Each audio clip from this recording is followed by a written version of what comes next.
program. I came POP. I had to get out of the bar.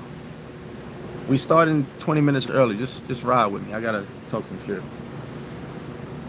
I'm waiting for my sangria right now. Big shout to my homie Jay, made the Nick cup. Look, first off, the world is going crazy, right? Gas is expensive. I got out here early because not a lot of people here, so it's cool. I had to wear this shirt so y'all know where I'm from. Hit that like button on the way in the door. I gotta tell y'all something too. Y'all don't watch my videos at all. All those shorts, I make 22 cents from. All the videos, the recorded videos I've done, 16 bucks. But the lives, $100. It's weird. But let me get at somebody real quick, because somebody pissed me off.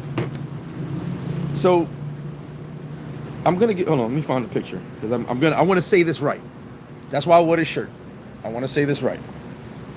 I don't want to mess up the name.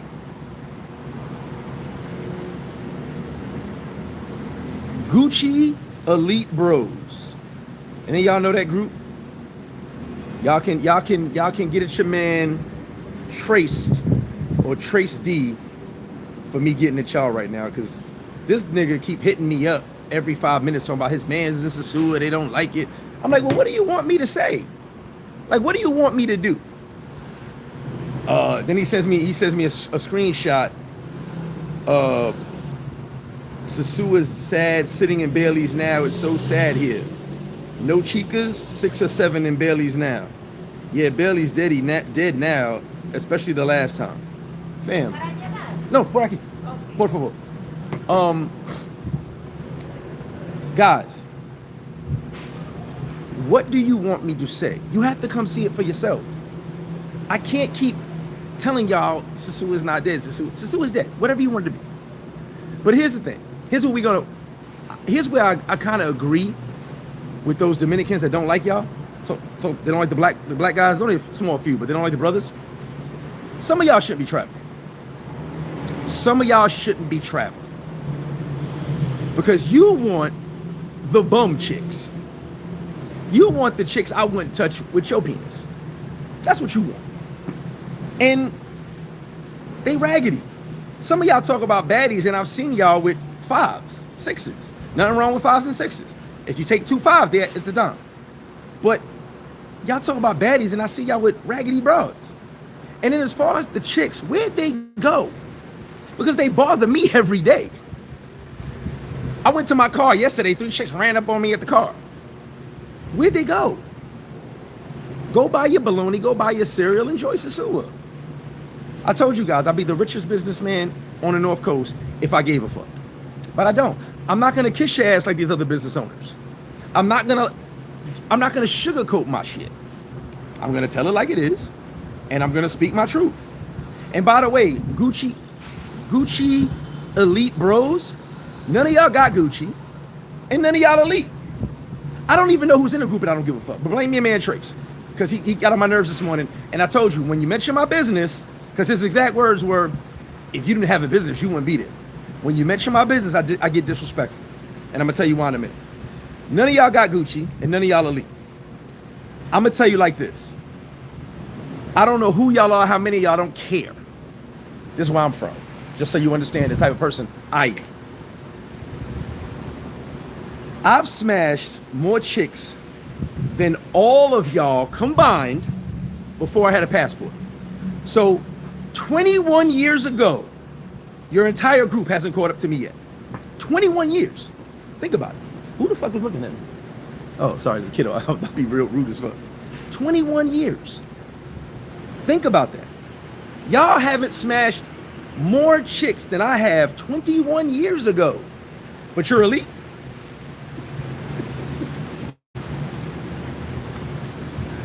Woo! I got a passport 21 years ago. And before I had a passport, your group combined, I smashed more chicks. I want you to think about that. But you're elite. Fuck out of here. And then he texts me, I'm gonna go to Colombia. I cancel Sosua. What do you want me to do? Cry? No, please don't go to Colombia. At least you're traveling, getting off the couch. What you want me to say? It's like you want me to be upset. I won't be upset. Gracias. No hay sushi ahora también. Están preparando la producción. Okay, también. ¿Y pizza? Sí. Puede dame un minuto. Gracias. I like the pizza here too. I'm at La Locana, one of my favorite spots in POP. I'm not saying this. I tell you, this is like the second best sangria in the world. Mine's just, well, not in the world, not in the world. Oh, Dave, let me tell you something. If you miss Halloween, forget it, because I'm going out with a fucking bang. After Halloween, Sosua's gonna be dead, because you're never gonna see anything like this ever again. I'm gonna purposely destroy Sosua Halloween to the point that you will never say you had fun ever again. Gracias. You will never say you had fun ever again. You'll be like, I can't have fun no more because there's no more Halloween. Let me catch up on the comments. Gary Jones, what up? Bert in the building. Bert, I'm seeing you soon. I know you pulling up. Terrence, what's up with you? Jackson Jeter in the building. Mississippi dude, the hater can hate, but Sosua is the truth. Hey, I ain't gotta make this shit up, man. And I got 2 sangrias because they be slow on the surface. So I got 2 sangrias. But here's the thing. What am I proving? You gotta come see it for yourself. I can't keep, and here's the funny part. This dude Trace kept texting me. I blocked you because you're texting the FlipFlop IG. That's for food, bro. You want some food? Text that IG. Don't be on that IG. And I told you SMD. Here's why. When you mention my business, I get disrespectful. Like I said, this is where I'm from. I don't know the Gucci Elite Bros. I don't give a fuck about none of y'all. If any of y'all got a problem, you know where I'm at. I'm in Puerto Plata now, but I'll be at the bar later on today and tomorrow. I'm built like that. But my problem is when you mention my business, I'm going to say this again for the people in the back. I've had 9 business. I had to think about it this morning. I've had 9 businesses in my life. I had my first business at 14. It was illegal. I apologize, but it was a business nonetheless. I left 6-figure jobs to start other businesses. I don't do what everyone else does. I don't knock my 9-to-5 guys. I was a 9-to-5 guy. I was in corporate America. I was doing a lot of stuff. I was a baggage handler at the airport. I've done many jobs. You know those kiosks at the airport where you go get your paper, your headphones, your chargers and stuff? I worked, my first real job, I worked at JFK International Airport supplying those kiosks. The worst job in my life. I know what the slaves felt like. How do you think all them Coca-Colas, all them newspapers, all those things in them kiosks got there? One guy, me, I swear to God. Now, I know there's more kiosks now, so there's probably more workers. But at the time, in the international part of JFK, there might have been, we had 7 kiosks. I brought all the products to all 7 by myself. I was 17 years old. They slaved me. And I kind of didn't mind. I'm a hard worker, right? But answering to somebody's never been my thing. I always see a bigger picture. So how you mad at me because I built businesses, but you want to answer to somebody? Here's the thing we talked about. It's like my man Kobe. We talked about yesterday. You can live out of the country too. You're just too afraid. I've lived in 7 different states in America. Excuse me, you know why? I do what I want. I'm not afraid. I'm not afraid of failure. I'm not afraid to lose. I'm not afraid to take a chance. You're afraid. It's not my fault you're afraid. Trey said, I'm going to Colombia. Go to Colombia and enjoy, bro. At least you're traveling. What do you want me to say? No! Come to Sosua, please. Buy 100 wings. I told you guys, I would be the richest businessman in the North Coast if I gave a fuck. I don't care what you think about me. I don't care what you say about me.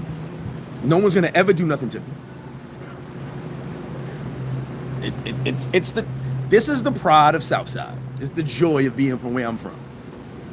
Y'all think 50 Cent and Nicki Minaj is like it's just the internet. This is everything they represent is where I'm from. We don't give a fuck. We talk mega shit. If you ask anybody from Queensbridge, I used to talk to Queens, I used to be in Queensbridge all the time. They go, them Southside niggas is crazy. You go to Brooklyn, they go, them Southside dudes is crazy. You go to the Bronx, them Southside dudes is crazy. It is what it is.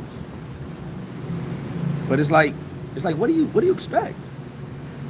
You know? Mention my business, I'm gonna get at you. So Trace D, I told you SMD. You directly. And I sent you another message say I stand on it. And I don't care about your little fuckboy group. You can tell your group whatever. No one's gonna do nothing to me. Yeah, Australia's getting ready to go to work, so and then. It's all good. But when y'all be talking crazy, I'm gonna talk crazy. You know what some of you guys are? And I hate to say this. I'm gonna catch you in the comments right now. I don't like my sangria watered down. You know what some of you guys are? Some of you guys are hypocrites. I'm gonna tell you why. You sit there and say how American women are so bad and only want you for money. Hear me out. And then you lead with money with a foreign chick. Pot, meat, kettle. You say American chicks only want to use you for money, they no good, but then you lead with money with a foreign chick. Make it make sense. I told you, some of y'all are logically illogical. Some of y'all really just have no sense. Because I'm gonna break numbers down to you. Now, I'm encouraging you to travel, but I'm gonna break numbers down to you. Let's say a flight, round trip, $600. I'm gonna use 6 as an average. Round trip, $600. Any country, you pick the country. Brazil, Colombia, Dominican Republic, any country. Someone write this down. $600. Round trip ticket to any of these countries. The big 3 that you guys call. Airbnb, room and board. 5-day stay. Another, let's use average, another $600. So you're at $1,200. Flight, Airbnb. $1,200, that's average. If Airbnb is more, someone let me know. But it's $1,200 flight and Airbnb, right? Excuse me. Spending money. You like to drink. You like to partay. I like that, partay. 5-day stay, $1,000. You like the chicas. You like the chicken sandwiches. 5-day stay, $1,500. You're currently at $3,700. You spent $3,700 on a trip to have the fake love and the false amor. I call it false amor falso. And you're going back to reality in 5 days to the women that only use you for money. But you spent $3,700 to feel like you're not being used for money as you're being used for money. Make it make sense? Let me show you my face when you spend more money not being used for money as you do being used for money. Make it make sense? And like I said, I'm just bugged out because as I see, you know what the new Sosua has taught me? Some of you niggas shouldn't be on planes. When Spirit shut down, I was like, oh, that's why he don't travel no more. I get it. Everybody, I haven't traveled this whole year, the whole 2026. I tell you, if I ain't got it, I ain't getting on a plane. And I stand by mine. I stand on mine. You're not gonna see me on no plane if I ain't got it. I ain't had it this year. Not going nowhere. By the way, don't forget, donate to the kids. I'm going shopping. What's this? This is the 19th. I'll be, I think Saturday. I believe Saturday, excuse me. I think Saturday. Because we're gonna try to give the bags out the second week of August. So we got time. Yeah, donate to the back to school drive. Already gave some bags away the other day. I forgot what I was saying. Oh. This is something that came across my desk before the Gucci Elite Bros. Let me get you in the comments. Let me get the comments. I gotta get to my comments. Sosua, what you making? And that's what Dave, what up? And that's what I say, Sosua, what you making? I'm done talking about Sosua. This is what you making. My crypto says Sosua is there for the rookies who graduate the University of YouTube. And you know what? My crypto lingo, and I'm catching your comment right now. I realize that Sosua is bad for the people that only been here less than 2 years. And I get it. Because here's the wild part. I'm gonna tell you something. Shout out to my ISOC guys, my Taking Back Sosua guys. For the guys that been here 10, 15 years, Sosua was dead to them pre-COVID. The Sosua videos you saw, it was dead to them back then.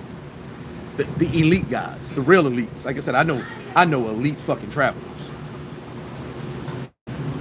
They would complain to me all the time. And you guys are like, oh, this shit is crazy. They'd be like, this shit whack. I be at Roomba, girls everywhere. I'm talking about flooded. And the elite travelers, the real elite guys that I know, they'd be like, this shit's trash. Because they've seen the difference. When I tell you, there's baddies around, but the level of baddie 20 years ago, it was a competition every day. It's just a difference. I can't deny that. And none of you will ever understand that, because when I say level of baddie, meaning pick the biggest club in your city, the number one club in your city, right? They deny people at the door. You know the club I'm talking about. You probably couldn't get in that club, or your mans and them couldn't get in. You got to be to a T. That's what it was 20 years ago. That was what it was 15 years ago. Everyone was outdoing each other. Everyone was in high heels and dipped out. Was what it was. I get that. And the elite travelers who know that was saying Sosua was dead 5-6 years ago. When you were like, oh my God, this shit is crazy, they were like, this shit is dead. So I've heard it over and over and over again. And they have a point based on their version of Sosua. They have a great point. I still love Sosua though.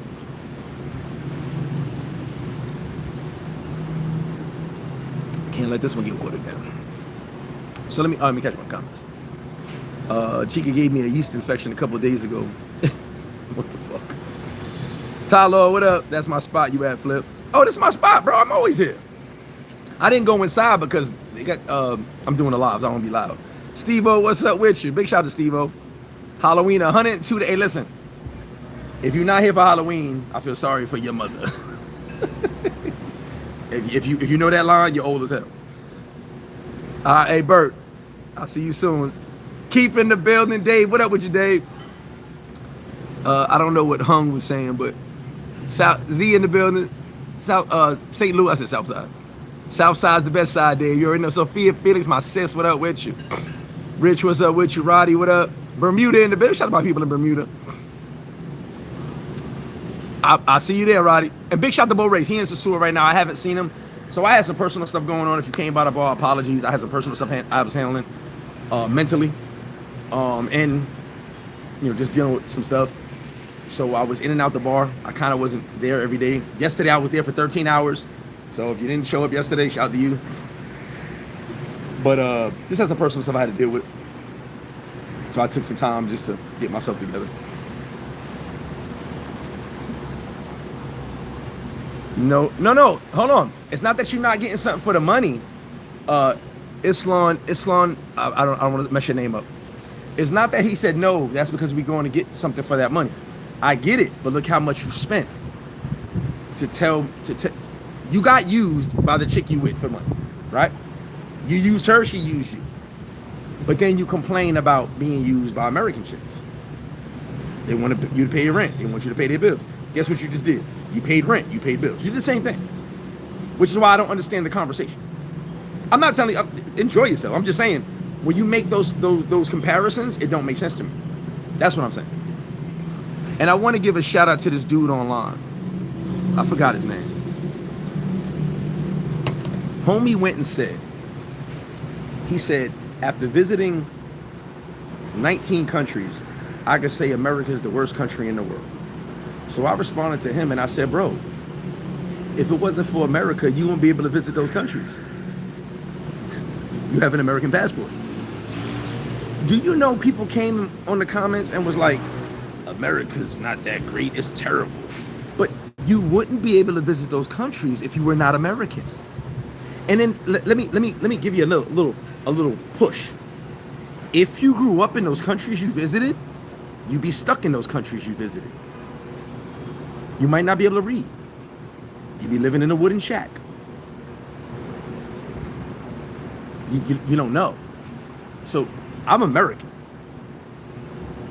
born and raised in Southside. I'm American. I will never shit on my country. Do I agree with everything in America? Hell no. But America afforded me to be able to live in another country. America afforded me the life I live. America gave me the experiences, good and bad, more bad, to be able to enjoy my life. So you can't shit on America. Because without the American passport, you wouldn't have those experiences to enjoy your life. That shit bugged me out. I was like, bro, but you wouldn't have visited 19 countries if you weren't American. Your job allowed you to do that. Your passport allowed you to do that from America. Don't ever shit on America, guys. Listen, we got our issues, but don't forget, without being American, you won't be doing the things you're doing. I think what some of y'all need to do is take a bath with a bucket of water and then tell me how much you hate America. Take a bath with a bucket of water. Be in 100. Yesterday, there was no lights on the whole North Coast for 16 hours. Be in the house with no lights for 10 hours. Then call me and tell me, I hate America. Bucket shower, no lights for 10 hours. Then tell me if you hate America. I'll wait. I'll wait. Brandon, what's up with you? Jerry Hogg, what up? It's definitely worth it, bro. You never hear me say it's not worth it. I don't think men mind women desiring provisions. He said provisions. I'm done with you, bro. Don't you, Z? Z, get off my chat right now. Z said provision. That's my new word for the day. Today's word of the day is provisions. Shout to Z. Oh, the sangria. Hey, the sangria is dangerous.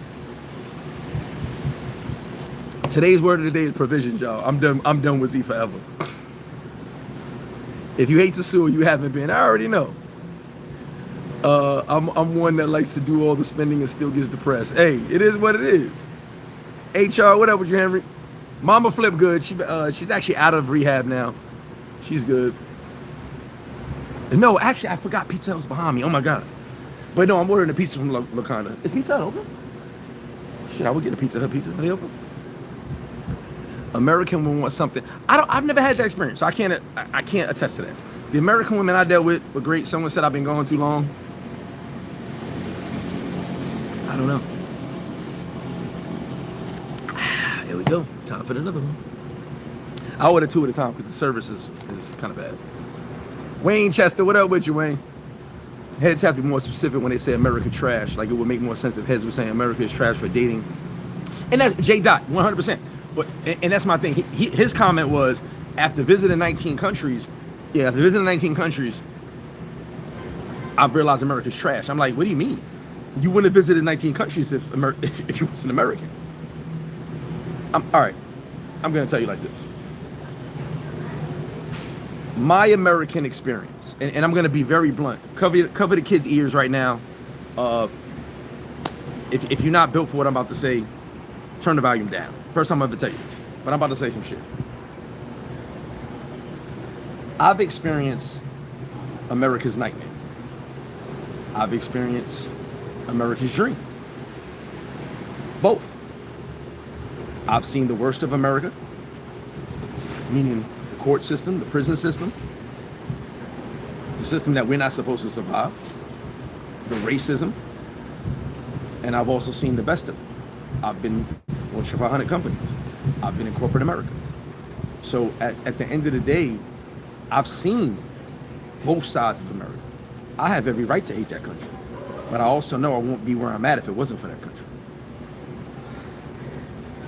If you guys are from the 5 boroughs, you already know. Bronx and Queens got the highest plea deal rate in the country because they offer plea deals. You might not be guilty, but you're going to take a deal to get out of less time because you're scared of doing long time. So I get locked up for something I didn't do, and I can prove I didn't do it, but you're so hell-bent on putting me away because of the color of my skin that I've got to take a deal and take an L based on your belief that I did this. It's guilty until proven innocent in America. I've seen both sides. I have every right to hate that country, but I won't. I'm American. I also know that same country that did me dirty leveled me up. So all you guys who say America's trash, yeah, you're right, J. Dot. It's got to be for a reason. Pick your reason. If it's for dating, whatever, cool. I can't argue with you. But you can't say a country's trash when you're afforded the lifestyle you have because of America. Yes, things are more expensive. Yes, we go to stupid wars sometimes. We do a lot of shit. A lot of shit I can agree with you on. But you wouldn't be in another country. You wouldn't be on a plane. You wouldn't be doing the things you're doing if it wasn't for America. That's my argument right there. And that's what I was telling homeboy. I was like, bro, you wouldn't visit 19 countries if you weren't American. You obviously got a good job from America. You didn't say you worked in China. Which, if you worked in China, you would have had to leave America to go to China. Shout to America. What was that? Team World? America, fuck yeah. Hey, Brandon, where you at? What was it? Oh, Team World? America, fuck yeah. I'm American, bro. Listen, I wouldn't imagine being nothing else. I'm not African American. I'm a black American. That's another thing, too. A lot of y'all be like, I'm African American. Africans are like, we don't know you, bro. We have no idea who you are. What's your name again? Washington. There's no Washingtons in Nigeria. Your name's Johnson. There's no Johnson in Uganda. Y'all, a lot of y'all be, what is it? What do they call themselves? The African, they say the original African, whatever they call themselves. Someone put in the chat. I forget the name. I be laughing at that. Not them, but I laugh at that because I go, bro, Africans don't claim you. I know Africa. I have Haitian friends and African friends. I've got multicultural friends back in the States. Africans don't claim me, homie. They actually go to Africa and be like, hey, brother. They be like, I don't know you, nigga. What was that line in what was that movie? Sugar Hill, where he said, I'm sorry, I can't do business with a kata. I can't do business with a kata. He told Wesley Snipes. Y'all old if y'all remember that movie. He said, what's a kata? You a cotton picker. You got on a boat. You're a cotton picker, a kata. Let's throw that shit out the window. Some of y'all gonna be mad at me for that. If you wasn't from America, you wouldn't be able to visit all those countries. Exactly, bro. Bert, it's a bar. Because you wouldn't be able to visit those countries. And homie got mad at me and I was like, bro, you just said you visited 19 countries. You can't say America's trash. America allowed you to visit 19 countries. I'm gonna give y'all all a homework assignment. Turn your lights off. Don't cut the switch. Go to your electric box and turn the lights off for 10 hours and sit in the house. Put water in a bucket and take a shower. Use the bucket to wash. When you've done that, call me and say, Flip, I think I still hate America. Because if you could do that, you could live anywhere. You could be from those other countries. Or, like my good friend from Jamaica, walk 1 mile to fill your 2 buckets with water and then walk 1 mile back to your house. So you walk 2 miles for water, clean water, to walk back to your house. Yeah, you don't want to be American. Okay, cool. And that's my thing. I can't say America's trash. You have your reason. I think we do stupid wars. I don't agree with everything in America, but I'm American, and America afforded me to live the life I live. Billy, what else? He says the best business opportunity country. That's why all immigrants from China, India, and all parts of Africa still want to come. Everybody wants to come to America, which is why we deport more people than anybody. The idea and cons of America is amazing. The practice sometimes falls short, but it's the easiest country to do well. And listen, one of my great friends says, make money in America, live in another country. I fought Hip Hop Measure, my boy C's, from Miami. He says, make money in America, live in another country. America's good to make money besides that. And listen, and like I said, if you have your reason, I get you. I have no problem with that. But saying you visited 19 countries in America's trash is weird. It's kind of one of the things that I don't understand. I'm kind of like, well, wait a minute. You visited 19 countries because you're American. because you have an American passport. And by the way, Gucci Elite Bros, your man Trace made me mad because let me tell you what happened this morning. So I woke up this morning and I went to the mirror and I looked at my abs and I said, oh, I see 4 abs. I was very happy. I saw 4 abs. And I was like, I got more work to do. And then I look at my phone and see bitch ass Trace texting me about, oh, it's 70. Oh, by the way, 70 cops walked down the block. Guys, you've all seen the video. They've done it 2 weeks in a row. I'm sorry, no, 2 weeks ago and then now. 70 cops walked down the block. And then they got in the trucks and went back to Border Block. There's videos of both. Them walking down the block, getting the trucks, going back to Border Block. 70 cops bother you that just walk down the block? That making breaks, and it was all before 10 p.m. All before 10 p.m. They have a pattern now. Everything's before 10 p.m. And I can't say certain things because, like I said, they got this new shit out here. They mess with you on social media. None of y'all been harassed by police? I'm starting to think some of y'all not American. Because I know I got harassed by police all the time. All right, let me tell y'all something. Step away for a minute. You know the motherfuckers I hate? I heard that New York has a no bail law now. Fuck you. I could do a crime and be let out. Then I heard y'all can get house arrest. House arrest in New York? Homie, when I came up, they sent you to the island. Gladiator school. Get it right. This ain't for little boys, fam. So I hate you guys who now, you young guys who can commit all these crimes and go home. They wasn't doing that when I was growing up. If you was jaywalking, you might end up in Rikers. You know what? You jaywalked 2 times, you're going to the island. I bet you don't jaywalk again. The island? No. Everybody scared. Everybody be scared. No bullshit. My first time on the island, I was scared to death. I grew up on the island because my family was all COs and stuff. But my first time actually going to the, like being sent to the island, I was like, oh shit. I've reached the pinnacle of stupidity. I was scared to death. Then when I realized, ain't much different than Queen House. I used to be in Queen's house. Ain't much different. But it's just, you know, more violent. Whatever. That was fun.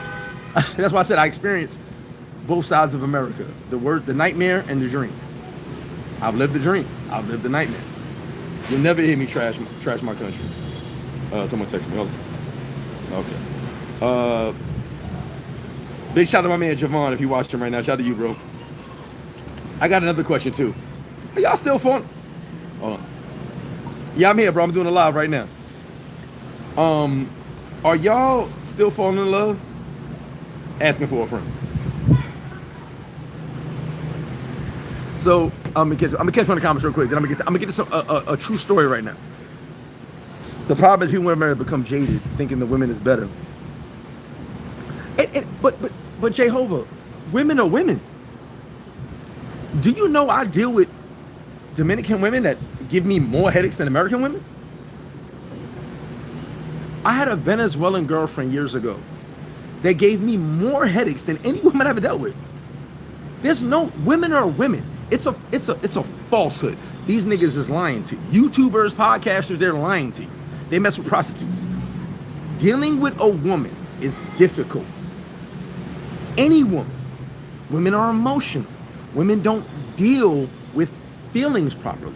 They don't deal with logic when they're emotional.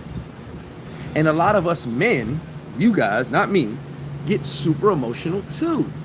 So what happens is emotions combined with emotions equal chaos. Don't ever tell me a woman in another country is better than a woman in America. Don't tell me that. Okay, you can slap a woman in another country and pay to get out of jail, I guess, right? If that's what you want to do. But women are women. Women are women. They're emotional creatures. And guess what? You've got to deal with it. I think my Venezuelan chick I used to mess with might have been the worst chick I've ever dealt with in my life. You know why? Number one, she was an ex-gang member. So she was already tough. She was already used to being a leader. She had a few bodies under her belt, I'm sure. Number two, she hated that I was a boss. She hated that people listened to me. She liked me because people followed me, but then she disliked me because people followed me. And she was like, I'm used to people following me. I said, I don't give a fuck about that. Then she had this thing. All men listen to her. I said, okay, Griselda. Like, I called her Griselda, I swear to God I did. Okay, Griselda Blanco. Who the fuck are you? You're this big. You have a vagina. There's nothing you can do to me. She hated when I said that. But women are women. And when she got emotional, when I stopped talking to her, she was ready to kill me. Because her emotions overtook her logic. A lot of you guys need to check it. Men, check yourselves, because a lot of times your emotions overtake your logic. I've been guilty of that. We all guilty of that. But there's too much estrogen in the space now. Everyone has estrogen. You know? And then another thing. I'm going to get back to the comments right now. Someone says, I'm going to tell you the story, so I got to tell you the story. Someone says, well, women here treat you better than women there. Guys, women treat you good when you're confident and when you carry yourself properly. Right? Women don't just treat you good. I watched a video the other day, this brother in Thailand. Oh my God, he's a YouTuber now. I don't know his name. I'm sorry, I was half asleep listening to him. I had my headphones in. And he went on this story about how the chick used him and kept getting over on him. And I was like, bro, you are to blame from jump. She saw you were soft and she just kept going. Women get over on you because of you, not because of women. Some of these women don't even know how to run game on you. They just run game when they realize they can. Oh, I can get a Western Union receipt and not have sex? Guess what? Why not? If I could get $1,000 out of you and not sell wings, I'd be doing it too. Not, well, I don't know what I'd be doing, but doing something, right? Send me $1,000. No wings sold? Woo! I'm doing that's my robot. Native-born Americans don't experience the business side that they do because we grew up in a society with social effects. Well, New Billy, here's the thing. We weren't taught in school how to do business, how to save money, right? But we can learn. I've taught all my kids. It's not always the color of skin, but I've experienced the color of skin. Okay, I've been told I can't stand on the corner in my neighborhood. Think about that. I'm from this side. I've been told I can't stand on the corner in my neighborhood. I've been told I can't stand outside the corner store, which I just bought a bag of chips. Oh God, some veins in there. Jesus Christ. Sorry. A bag of chips and a sandwich from. I can't stand outside the corner store in my neighborhood. That's what I mean. I've experienced the nightmare. You know what I'm saying? I come from the TNT. I was there when they started TNT. We call it Tuesday and Thursday. Tactical Narcotic Task Force. Right? They just swept you up. They threw us in cells and then checked their ID later and said, okay, you get out of here. Right? It was a normal thing. You knew Tuesdays and Thursdays don't sell drugs. Don't be outside dirty. They call it dirty. Don't be outside dirty on Tuesdays and Thursdays. I'm gonna get to the story too. The story's dope. HR said 100% right. Very true. When I was in South Africa, it was just like that. Yeah, bro. Africans don't. Hey, Henry, what's up with you, bro? We got to get together too. I need you to help me write my book. I'm gonna get at you now, bro. Africans don't rock with us. Shapeshifter said, flipped it on about that. I'm half Nigerian. At my pop's village, we got to fill buckets up with water. Shapeshifter, shout to you first off. Shout to you, bro. Exactly. You got to fill buckets up, take a shower. I'm going to say it again. I challenge everybody to tell me America's trash when you turn your lights off. I mean, no. You have to go to the box and turn your lights off for 10 hours and take a bucket shower that day. Don't flick the switch and be like, I'm going to turn the fan on. No, don't turn nothing on. 100 degrees. Hey, dos más? Dos más? Por favor. Turn the fan on. Eat. Turn the fan on. No, don't turn the fan on. Nothing. 100 degrees.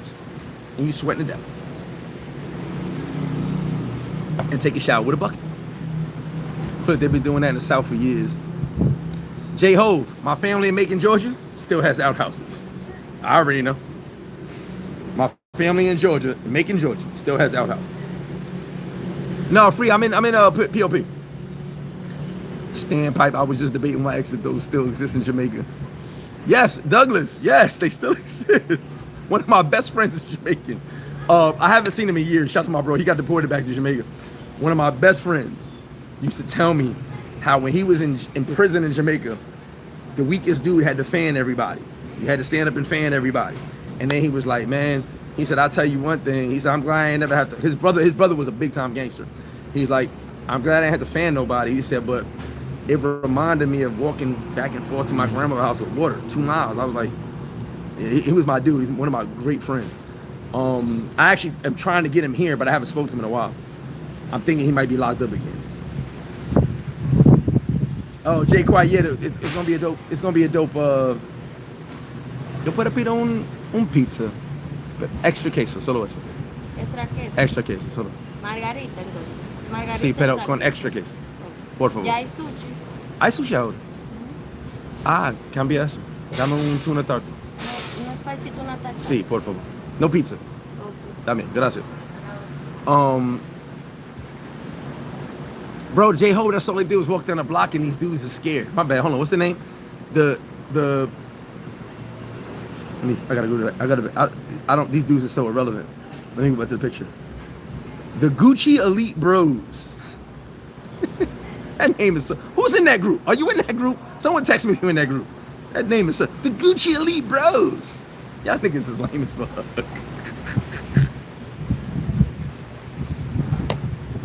Y'all know, like, that name is corny. Who made that name up? Someone said, we're gonna call ourselves the Gucci Elite Bros. Y'all down? We're gonna make t-shirts too. Shout out to all the groups that I spawned. Never been to the island of only the bum ass. Oh, the Tombs is crazy. Shapeshifter was for Shapeshifter. You don't even falling in love. The Tombs is crazy. I used to be in the Tombs. That's wild work. I just said that. The Tombs is crazy. But the island, yeah. Whew. Back in the day, if you were jaywalking, you wanted to. Well, no, Queen's house is wild. I've been in every house except Staten Island. Does Staten Island have a house? I don't even know. I've been in Queen's house. I've been in Brooklyn house. I've been to the Tombs. I've been in the Bronx. I was a wild boy, but I've never been to Staten Island. I've been in Staten Island a lot, but I've never been to jail in Staten Island. Not that jail is not fun, y'all, just so you know. But I was mad because y'all get no bail now, and y'all get house arrest. Nigga, give me house arrest. I'd have been wild in my house arrest. Y'all put a little monitor on a motherfucker. That monitor would have been all over New York. Woo, woo, woo, woo, all over the place. Y'all give me an ankle monitor. Y'all see how I move. Le voy a rever el spicy tuna tartar porque no hay el aceite para freír la tortilla. Entonces le pongo la pizza. Sí, también. Está bien. Extra queso, por favor.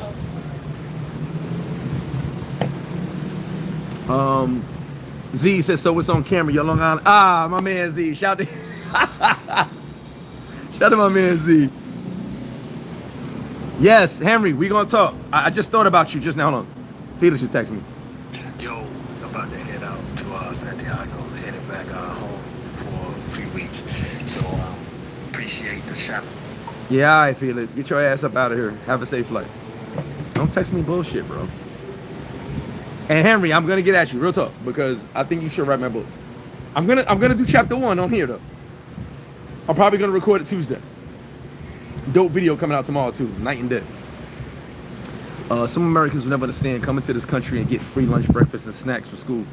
Bruh, wait a minute. Passport Salvation, shout to you. Free lunch? First off, time out. Passport Salvation. I'm catching up on the comment late, but time out.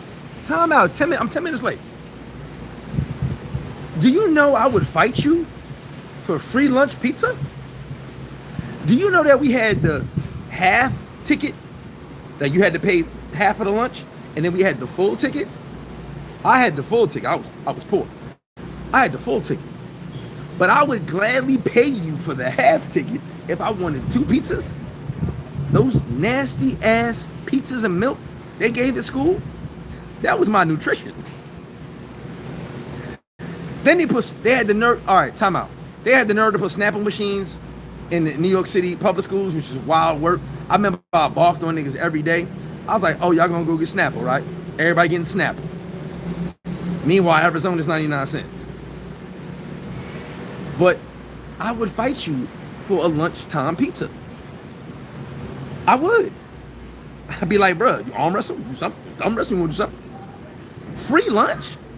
Free breakfast? I'm all in. Meanwhile, that milk probably was not real cow milk. But we lived, we survived, we grew, right? We lived off of that. But free lunch, man. Come on, baby. Don't tell me America. Teddy's World, what up with you? The biggest revelation I found going to all these countries is women are women everywhere. Women will be women everywhere you go. I think it's a farce that you say women are different in other countries. I think it's a farce. I think it's a lie we tell ourselves. Well, they're more feminine. Bro, somebody, my guys in the building, some of these women will fight you like men. They will stab you and cut you and kill you. Blaze, then what's good? The only difference between women and countries is femininity. And I said, I don't think that's a thing. I've had nothing but feminine women. I want to give what did you do? Where's the man bun? Shout out to my man, come over here in the camera real quick. My man, Beach Viking, Jeremy, my bro right here. He cut his hair, which is weird now. Where's the bun? It's coming back. I can't argue with you. He used to do his hair like this. It's a chrysalis, circle of life. I used to argue with him all the time. What are you doing with your hair? Change. Remember I used to argue with you? What are you doing? Change. He would always put a little bun right here. Yeah, you always used to make fun of me because I'd be always adjusting that shit. Shout out to my boy. How you doing, bro? Good, brother. Good. Glad to be here. You find me something. Yeah, I ordered a pizza if you want something. Okay. And I just ordered 2 sangrias, so you can have one, but you got to order another one. Women treat you good if they are good. And that's the thing, Douglas. Women will treat you good no matter where you are, how you carry yourself. It's about confidence, in my opinion. Women are not easy. And by the way, Henry, when you come to Sosua, let me know. I'm going to I did not crack the bottle. I didn't. That night I fell asleep. I had 2 shots of Patron and FlipFlop. When you come to Sosua, me and you are cracking the Nick's tequila. And me and you are gonna take a couple shots out of that. If you got the crew with you, crew drinking too. Just let me know so I can bring the bottle back to Sosua. Most women like you because of what you can provide, which makes it conditional. Here's the thing. I'm gonna say something. If a woman only likes you for what you can provide, she don't like you. Because when you got nothing, all right, I'm gonna use me. I always use myself as an example. I had an argument with one of my baby moms last year, and you know what she told me? It was weird because it hit me, it hit home. She said, "Oh, when you got money," she said, "When you got money, you change." I said, "What are you talking about? I don't have money now. I never really had money. Like this thing. I'm never gonna be rich over this." But she said, "But I remember you had nothing." They gonna come out. She gonna come out in a minute. Oh no, I was just. She said, never been here. "I remember you had nothing." She said, "I was with you when you had nothing," and she's right. Remember that time I told you guys I lost my debit card? I was down here for like 3 months with literally minimum amount of money I could possibly be.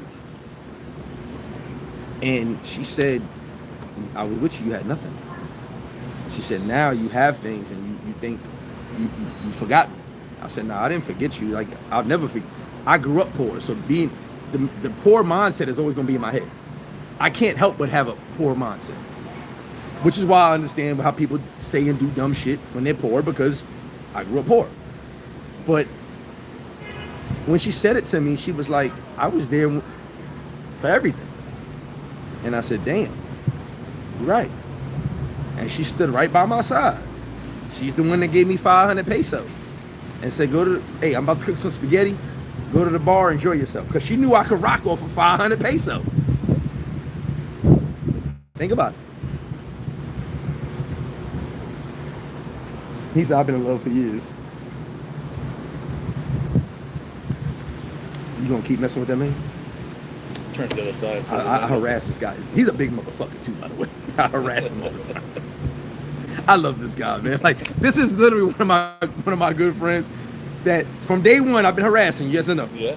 I remember when he said, My fag bag. his fag bag. He said, are we good, bro? I said, what are you talking about? He was like, last night you were messing with him. I said, And you left me in the bar and drove by me. Yeah, I was fucked up. He goes, I go, are you okay? Like, I was having fun. He was like, okay. Remember that? You were like, If I walked out the parking lot, you saw me drive. you just drove off 5 minutes. Don't hey, shout out to V Swells. Do not let me go to the car by myself. He said I left him and his wife. I went to the bathroom, came back. But no, he said I left him in the, look, do not let me go to But the, you paid the bill before you left. I paid the bill. Say no more. Do not let me go to the car by myself because I forget I'm with That's the somebody. first time we ever drank together like that. We were out That all was the night very too. first time. We were out all night too. We started at noon and we went to 3 in the morning, Fact. 2 in the morning, whatever Facts, it was. right. You can take one of these if you want. Yeah. We were literally out all night. No, Gracias, Cordova. no. Do you want to order something? I ordered a pizza. We gonna be here for a minute? I'm chilling. Okay, yeah. I'm doing a lot. I'm still alive. I'm good right now. Okay. I'm gonna get some sushi too, to buddy. go for the daughter though. She likes sushi. My daughter likes sushi. Oh, Grace loves sushi. She loves sushi. Gracias. No. Agua con gas, por favor. Porque Canada Dry. un riquillo, no hay. No, the kio's fine. Sí, gracias. Hey, look, my daughter loves sushi. I think she's weird. I like like sushi? sushi. I love sushi, Yeah. but my daughter loves it. It's both my daughters. Mm-hmm. And by the way, so time out. I gotta shout. What's their name again? I gotta find their name again. Hold on. Their name is. I'm gonna keep shouting them out. The Gucci Elite Bros. Shout out to the Gucci Elite Bros. Matter of fact, I want you to do me a favor. Do it like a spot. Big shout out to Gucci Elite Bros. Gucci Elite Bros. So, I think God paid me back. Uh-oh. My daughters are monsters. Oh my God. I'm creating one. So my oldest son, he's 27. Had one fight his whole life. Mm-hmm. You know, like people don't realize. You can say what you want about me. I don't care. I was kind of a big deal. Remember we had this conversation. Like Yeah. people know me. My kids don't have to worry about nothing. My daughter, she fought a lot because she likes to fight. That's different. She's actually fucking crazy. She's an animal. I didn't know my little girl be punching her brother and sister in the face. Jesus Christ. She might be watching right now. My daughters are literally everything I didn't want my sons to be. They're animals. Can you imagine having boys that are like really good boys and having daughters that are fucking monsters? To the point where I'm sitting here like, who did this? Who made this? The boys didn't keep the little girls in The check boys, growing up. the boys are the best sons you can have. Mm-hmm. The daughters are absolute animals. My daughters are savages. Abby is too. Isn't that scary? And that's why I got her in MMA. And she's in MMA. Yeah. His daughter's in MMA. You're gonna make her worse. Now she's gonna kick She everybody. wants to be Jason Bourne. My Her favorite oldest movie. daughter, and I should have seen it. My oldest daughter was fighting boys at 7. But she was always tall, so I used to call her Doofy. It was a joke because she was always the tallest girl. But boys would pick on her because she was taller. But she fought. And every time she got in trouble, I would go to school and I'd be like, I never forget this. Me and her mom was telling me to calm down. I went to her school and she was about to get suspended. But it was a boy that hit her. So I go into school and her mom's just like, I don't like going to school. I hate that. Because, I used to be in trouble a lot. So I go to the school and the parents are there.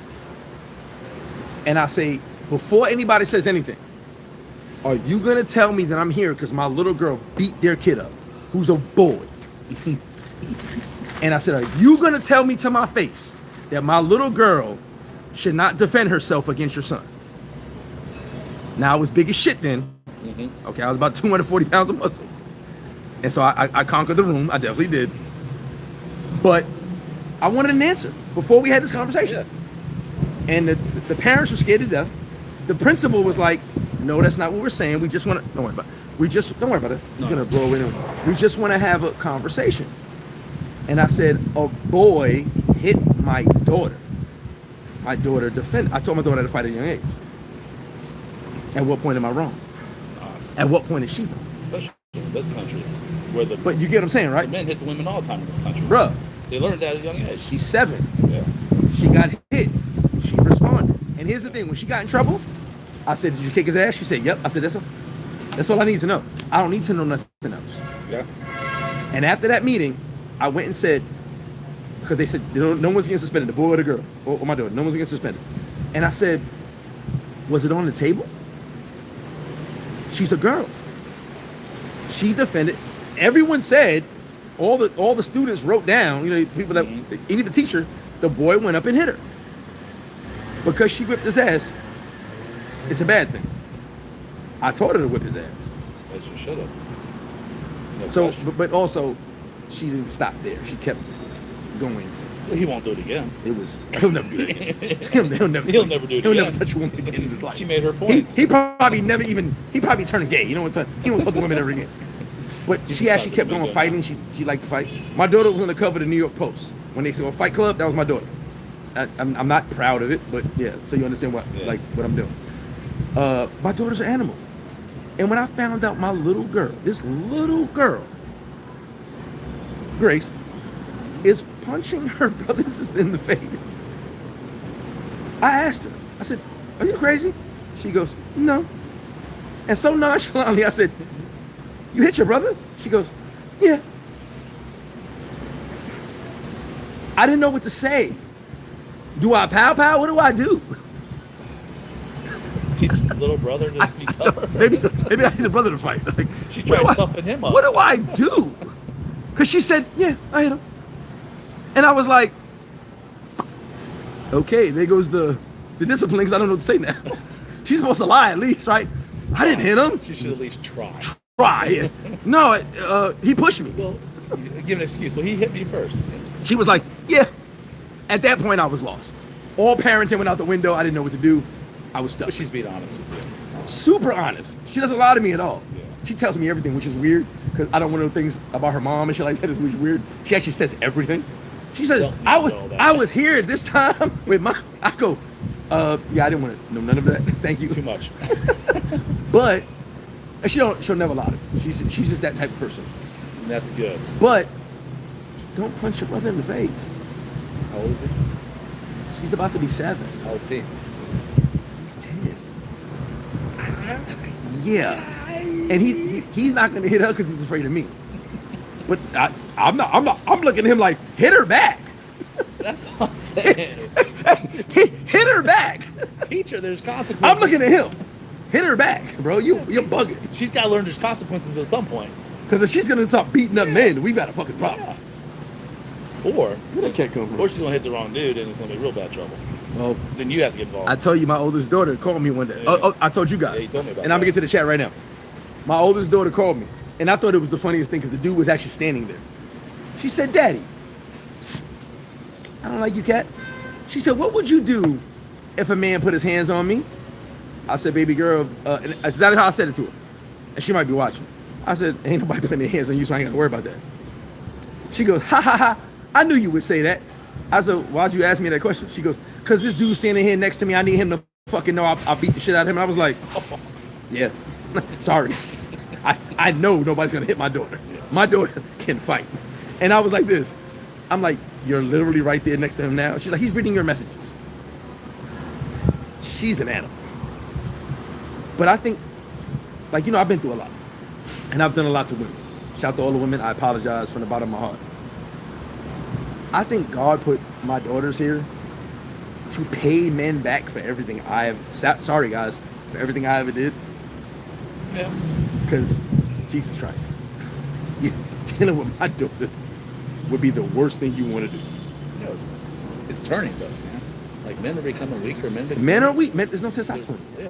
And then No, weaker, men are, we had this men are- conversation. And Men women are have weak. no choice but to have more testosterone. It's weird, When it's proven, like women in prison, they start producing testosterone. which is weird, Yeah. which is weird, because men are soft. And that's what's happening now. That's why you see all the women fighting. Maybe if we join the Gucci Elite Bros group, we can all be. I have no idea, but okay. Is that a real thing, Gucci Elite? It's bro. Am I making it up? It's a screenshot right there. The dude sent that to me. What's it called? Gucci Elite Bro. Big Dud, what up? My chick in Cuba said they have 22-hour blackout every day. Oh, bro, Cuba has no life. Staten Island's only, bro. Oh, they don't have a jail. Okay, that's why I never been.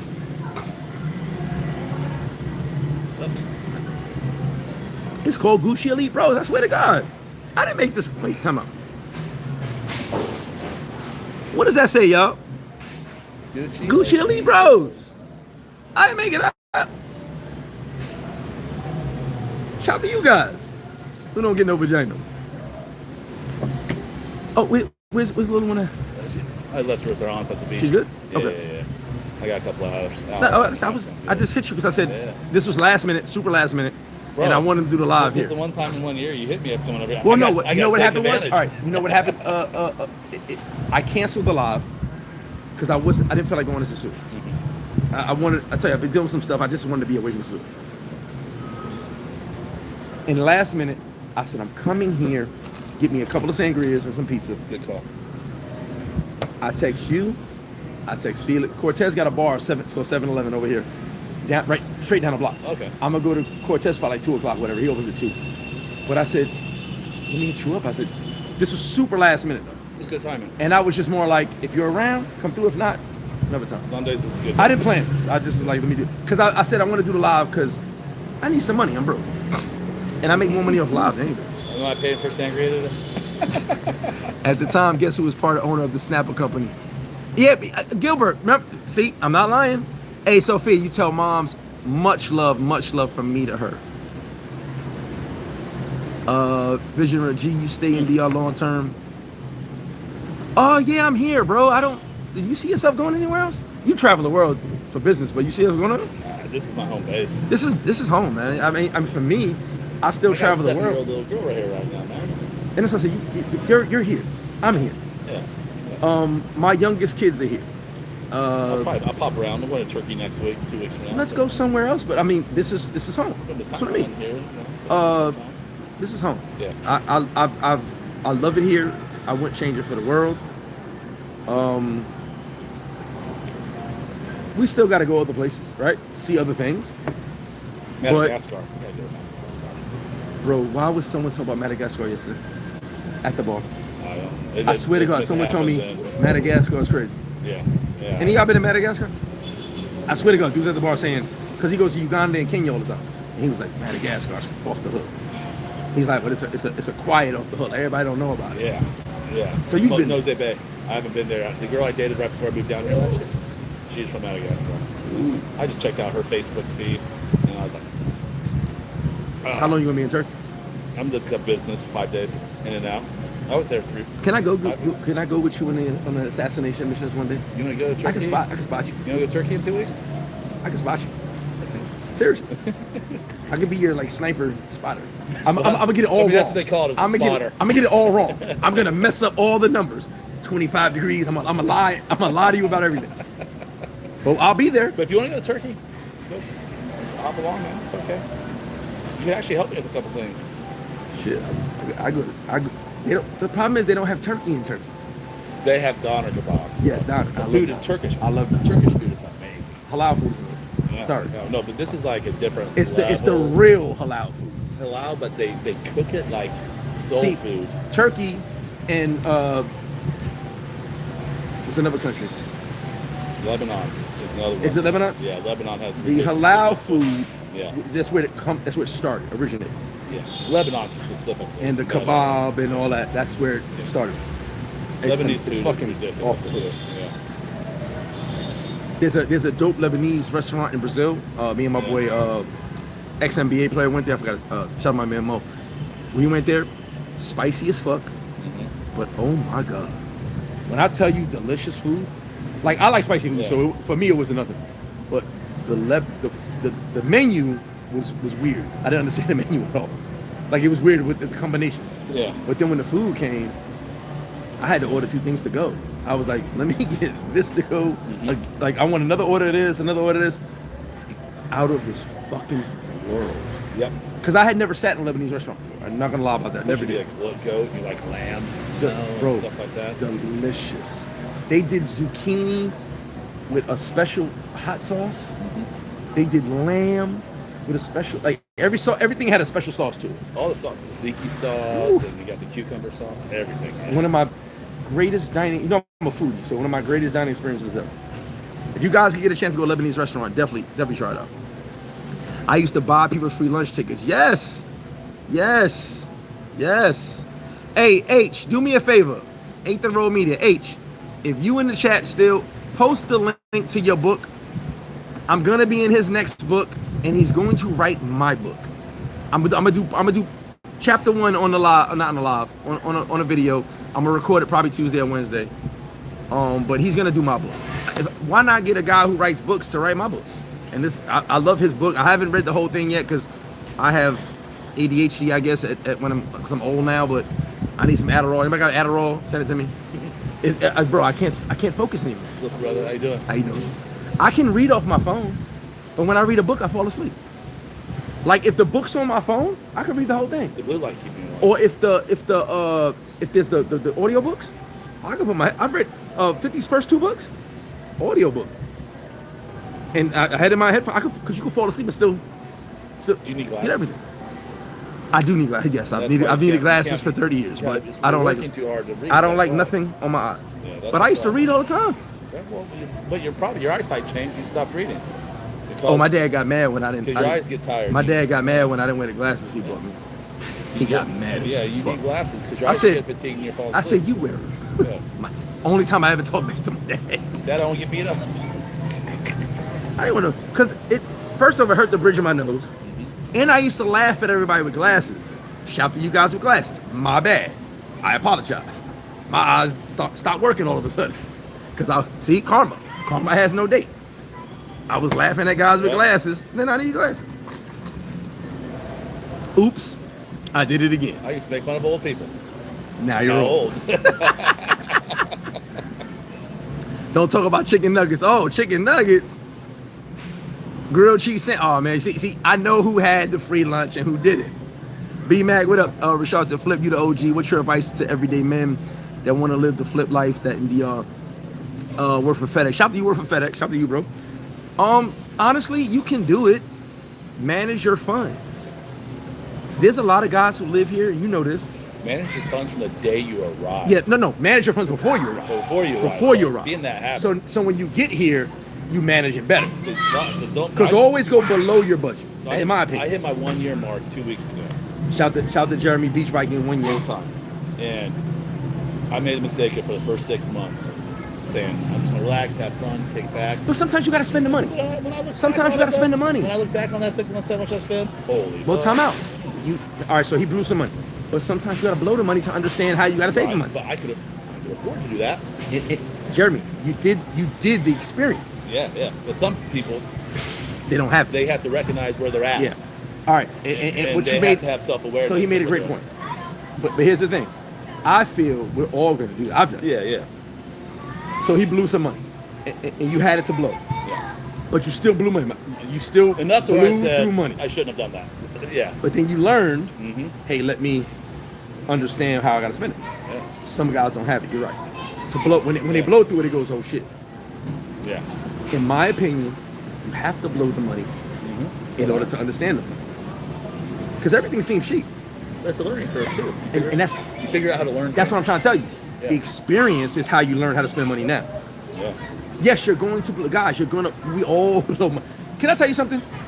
If I could take back my 20s, I'd be a fucking millionaire.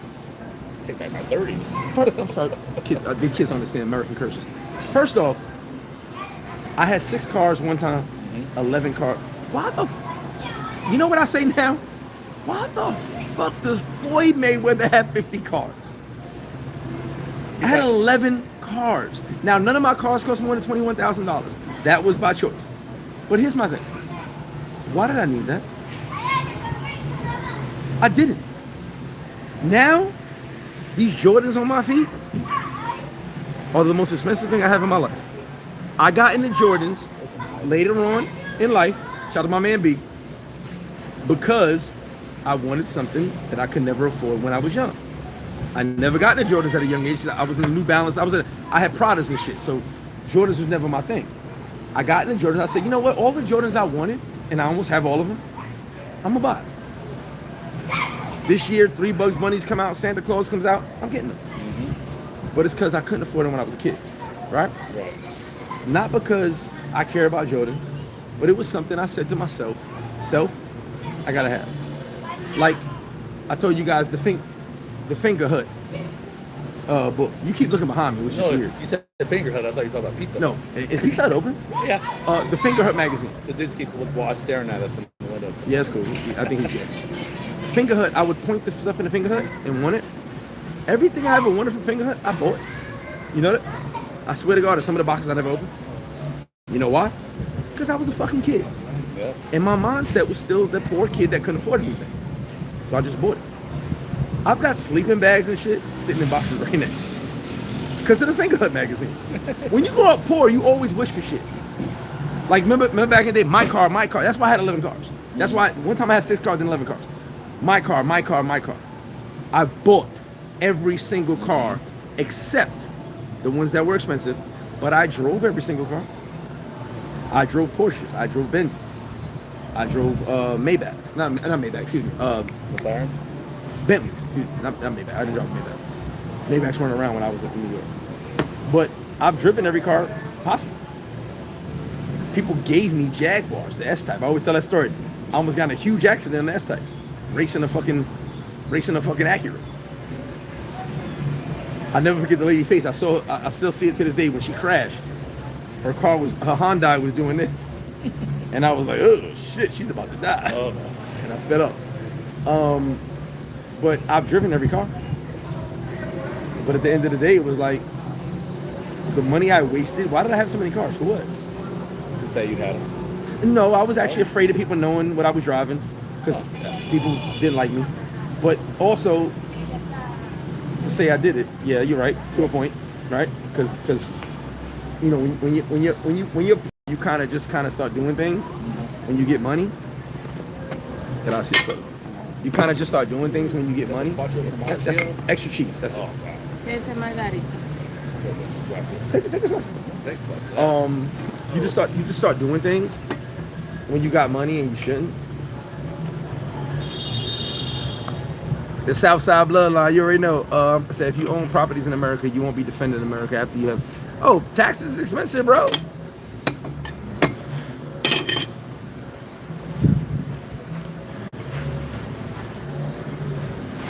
You ain't have to do all that with that shit. Look at that. You made that look good. Cut me one, please. You made that look good as hell when you just did that. That is extra. I never been in Turkey. I never hung out in Turkey. I did what do you call it, layover in Turkey. Bro, it's in the airport's the most beautiful airport I've ever seen, next to Dubai Airport. Gilbert said they put corn on pizza. Bro, they put corn on pizza here, so that's okay. Vlogs Cowboy said, what up, Flip? Is that your restaurant? No. I'm here at POP. Thank you, bro. You made that look real good, though. Oh, that could have been a commercial. That could have been a commercial. Yeah. That was definitely a commercial. He had the cheese like this. Basha and Rio. Yes, Basha. That Z. It was Basha. I went to Basha and Rio, the Lebanese spot. Okay. Bro, that was Basha. I remember the name. A1. Oh God. But This is freaking good. oh, bro, I tell you, the pizza's actually pretty decent. I like the sushi, no lie, but No, this is tradition. This is old school. also, okay, let me tell you the story. I messed up, guys. I forgot the story. Let me tell you the story. Story time. So, my homie got drugged in Brazil. Shout out my guys in Brazil right now. My homie got drugged in Brazil. So he calls me and tells me the story. And then he asked me a question. He goes, why have you never been drugged and you be around all these women? I'm going to explain something to you guys right now as I eat the slice of pizza. Oh, that's good. Yes, it's good. Oh, sushi, bro, sushi here is amazing. But you got to go to a real sushi spot. This is a real sushi spot. This is an Italian restaurant and sushi. They got the Italian menu and the sushi menu. Trust me. In Sosua, what's the name of it? Place right there next to the good one. It's next to me. Yeah, what the fuck is? Goddamn. There's a sushi spot right next to me too, which one I love as Oh, well. I go there every time I'm there. Amazing. It's right across from where New York Pizza used to be. Yes. Right across the street. I just forget the name of it. Fusion. Yep. Fusion. It's just Fusion. Yeah. Fusion sushi in Sosua, Yep. right next to FlipFlop. Oh my god, amazing. The owner is my dude. Him and his wife. I love them to death. He knows sushi, and what he won't do is serve you anything if it's not fresh. If he ain't got salmon that day, he'll tell you. Yeah, when you No get it salmon to go, today. it's the same size as what you were eating. Always. They don't skimp it to go. But he'll tell you, no salmon today. It ain't fresh. I love him for that. So, all right, hear me out. My dude got drugged in Rio. He tells me the story. Then he asks me a question. He says, why have you never been drugged? You drink a lot. You're around all these women. I said, difference between me and most travelers, and I'm going to give you guys a piece of advice. A lot of you guys are not going to listen to me. I'm going to give you a piece of advice. I keep telling you guys, I have no issues with women. I've never had issues with women. And I don't knock guys that have issues with women. I don't knock guys that women don't like them. I don't knock guys that pay for vagina. I don't care. I'm telling you about me. This guy right here. Hit that like button, by the way. We ain't got no likes. If you're a customer, you're a customer. You understand? I make it a point to not be a customer. If I'm paying for something, a service, a product, whatever the case may be, I'm gonna make it a point that if this bill is final, why the fuck are we still talking about customer service, right? Why would I continue to talk about customer service if I've already made the agreement? It's done. The money's already out of my pocket in my mind. In her mind, it's already in her pocket. Let's have fun. So even if it's customer service, I'm still trying to take the business out, right? So I had a good friend, Kelvin, I lived with for a long time. And Kelvin, so I'm gonna tell you about Kelvin. My guy, he's from St. Louis too, by the way, Z. East St. Louis. Protect your neck. And he goes, we live together. So he would see me with all these women. I'd meet women in the club, right over here. He'd be like, how much you paying her? I'm like, I ain't paying her shit. She wants to come home with me. He'd be like, what? Like, he didn't understand how women just came to me when we were together without financial means. Even my girl to this day, she'd be like, you really just smashed all these girls with no money. I'm like, it's not the point. I'll give you money if you need money, but I'm trying to actually, you want a woman, listen, guys, a woman wants sex. Forget what you heard. She's not waiting for you to come back to have sex with her. She wants to have sex. So she's gonna do it for money, she's gonna do it for free. She's gonna do it some type of way. I'm usually the guy that do it little to no money. Because I know women. Like, I just know women. Right? Women just want what they want. So he went and tried to be with every single chick he saw me with in the house. He had access to them because they went in the crib. So when he came to me one day, and I'm gonna tell the story in a second. I gotta get this version out the way so you understand where I'm coming from. He said, "Why do women treat you so good and you treat them so bad?" I said, "What do you mean I don't treat women bad?" He said, "You talk to them crazy. You tell them fuck you, this and that." I said, "Because I check them on their bullshit." They fuck you without money because they respect you. Thank you. He just said they fuck me without money because they respect me. They don't respect you though, because you want to pay for everything. Yep.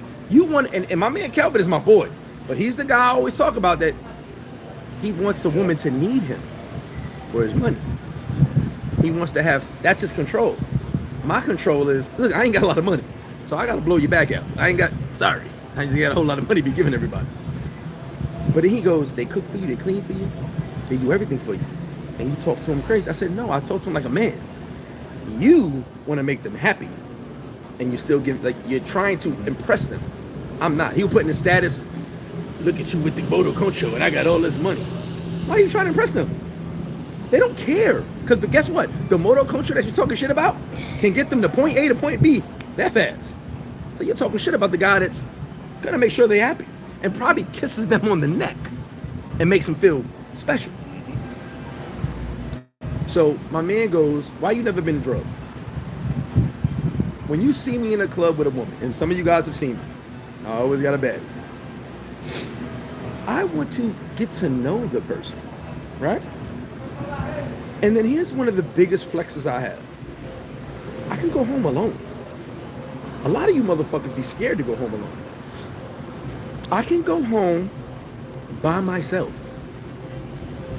Meaning, if I'm out talking to a chick, Dos más, por favor. if I'm talking to a chick and I'm having a good time, I can decide, I just go home and go to sleep. Yeah. A lot of you guys don't want to go home alone. A lot of you guys want the company for the night. I can walk away and say, I'll be at breakfast. Hey, Jeremy, meet me at breakfast tomorrow. And Steve-O said, shout to you. Jeremy, meet me at breakfast tomorrow. Yeah. I can go home by myself. The trick to this is control. I had this conversation with a couple of ladies yesterday and the day before. What do you get from going out with a woman and staring at another woman because she's beautiful? Here's the thing. So my girl got a friend who she doesn't invite everywhere because she's beautiful. I thought she was gonna come here. She's beautiful as fuck. But guys stare at her and talk to her when they're with their girl. So I said this. I said, what does the guy expect? So I'm with my girl right here. She's right here. And I'm gonna stare at that girl over there. Is she gonna get up and say, let's go, Poppy? And I'm gonna lose whatever relationship I have for that? For the eye candy? For the moment? Yes, you would. Some of you would. Some of you are saying, why not? But a real man's gonna be like, I'm gonna lose what I got because she looks good. And when I was explaining, she goes, Greg, but how do you have that control? I go, because it's vagina. There's no such thing as good vagina. You make it good. You can get some lube, make it wetter. You can do whatever you want to it. For you guys, she got the best ever. It's weird to me. You make sex good. Because every vagina is almost exactly the same. It's got lips. Yeah. It's got a little thing there. You go inside. It's kind of all this. Some of the women are like, what do you mean? My vagina? Yes, your vagina is the same as everyone else's. Sorry. There's different size vaginas. It is what it is. Vagina is vagina. And I make vagina. Well-kept ones. Well, excuse me. Not a loosey-goosey. See what I just did right there? See what I just did right there? Not a loosey-goosey. But a well-kept vagina. Yes, Jeremy's right. Excuse me. But vagina is vagina. Yeah. Some vaginas feel better than others. Yeah, okay. But I'm not going to go crazy over it. Yes, I will. I go crazy over vagina. Oh, yeah. I definitely have. But I definitely have gone crazy over very good vagina. Excuse me. If my baby mom's watching right now, she'd probably be like, my vagina is different. You already know. I'm going to cramp. My vagina is different. I'm sorry. There's a track record. They've got receipts on me. Yeah. They've got receipts. But vagina, overall vagina, right? If you ain't got a kid with it, it's just vagina. Right? If you got a kid with it, it's kind of different vagina. Yeah. Right? A little bit. Still special. Yeah. Still special. Yeah, some type of way. But so he was like, how you never got drugged? And I go, bro, because I don't treat women like you treat women. A woman gotta be special to me for me to be seen with her. That's why you guys don't see me with women in the club like that. You see my girl or girls I've been with. But when you see me with a chick, I've known her for a while. Like for you, some of you guys, I've seen you in the club, Flip. Yeah, you have. But I've known her for a while. She passed the test, right? Which is the hellified exam. But you guys see wasting face, and I use that comment all the time, wasting face, and y'all go fucking crazy, man. Why the fuck would she be pouring my drink and I just met her? You could have called me a regular OG gangster back in the day. I still won't let a bitch make my drink if I don't know her.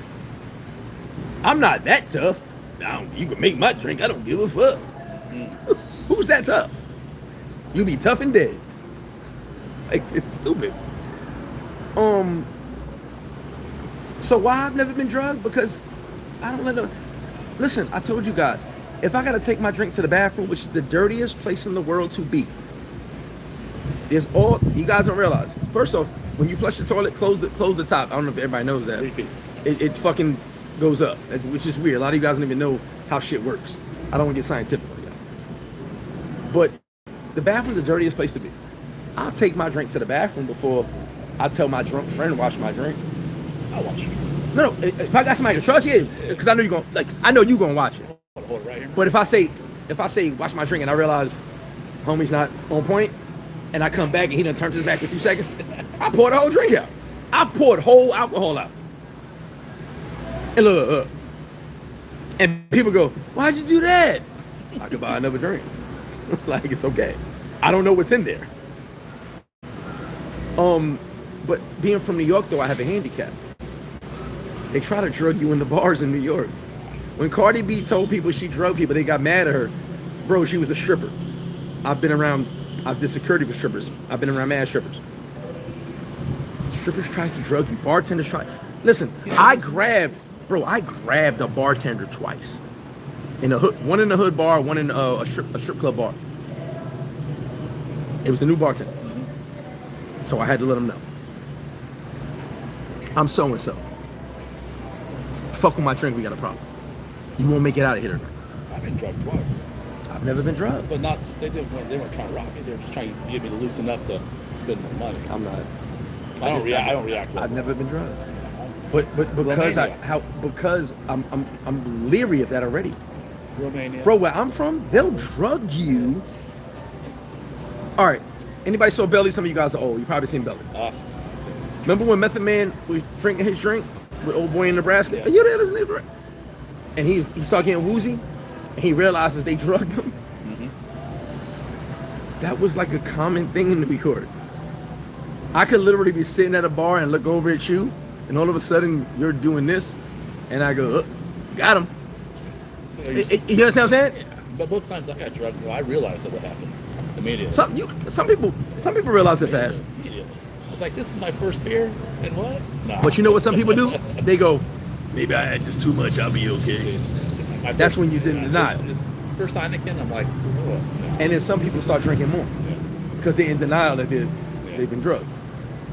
But at the end of the day, I just don't trust nobody. It's the New York in me. I don't trust anybody. Everyone has an ulterior motive at some point, right? Yeah. I'm gonna use you as an example right now, Jerry. We're friends. Your ulterior motive is coming to hang out with me, just kicking it with me while I'm doing a lot. Primary motive. Well, I'm saying it's a motive, right? Right, it's a motive. Everyone has a motive. Now, there's no negativity in your motive. What I'm saying. The ulterior motive was to get some good sangria. Well, get some good sangria. That's ulterior. He said, "Fuck this guy." But And you get what I'm saying. now. There's always a motive for somebody to be in your life at some point. Yeah, absolutely. Good and bad. Don't ever get it messed up. It's not always bad. But you have to look at things for what they are and say to yourself, like I know this guy right here. This guy looks out for me. This guy has told me shit I probably didn't see with my own eyes. What you think I wasn't listening, but I was listening. I may have waved you off, and you know what I'm talking about, but I was listening. This guy, I can say forget a friend, he's a brother. But when I say there's no motive of him wishing me bad and worrying about me, anything happening to me, he'll make sure nothing ever happens to me. If he can handle it, if he can deal with it, right? He's around. So I don't have to worry about him. But let's say there's another guy over here who we just met. We don't know. Right? You've done more for me, and I can test to that and say, I don't worry about Jeremy. Right? Where this new guy, we're not sure about him yet. He didn't pass any tests. He didn't do anything where we know who he is and how he maintains himself. He could want to fuck us both. Mm-hmm. Pause. Not fuck. Literally, not literally. They're not. Dave, I know you're in the chat. Jesus Christ. Meaning he could try to do, mean us bad, right?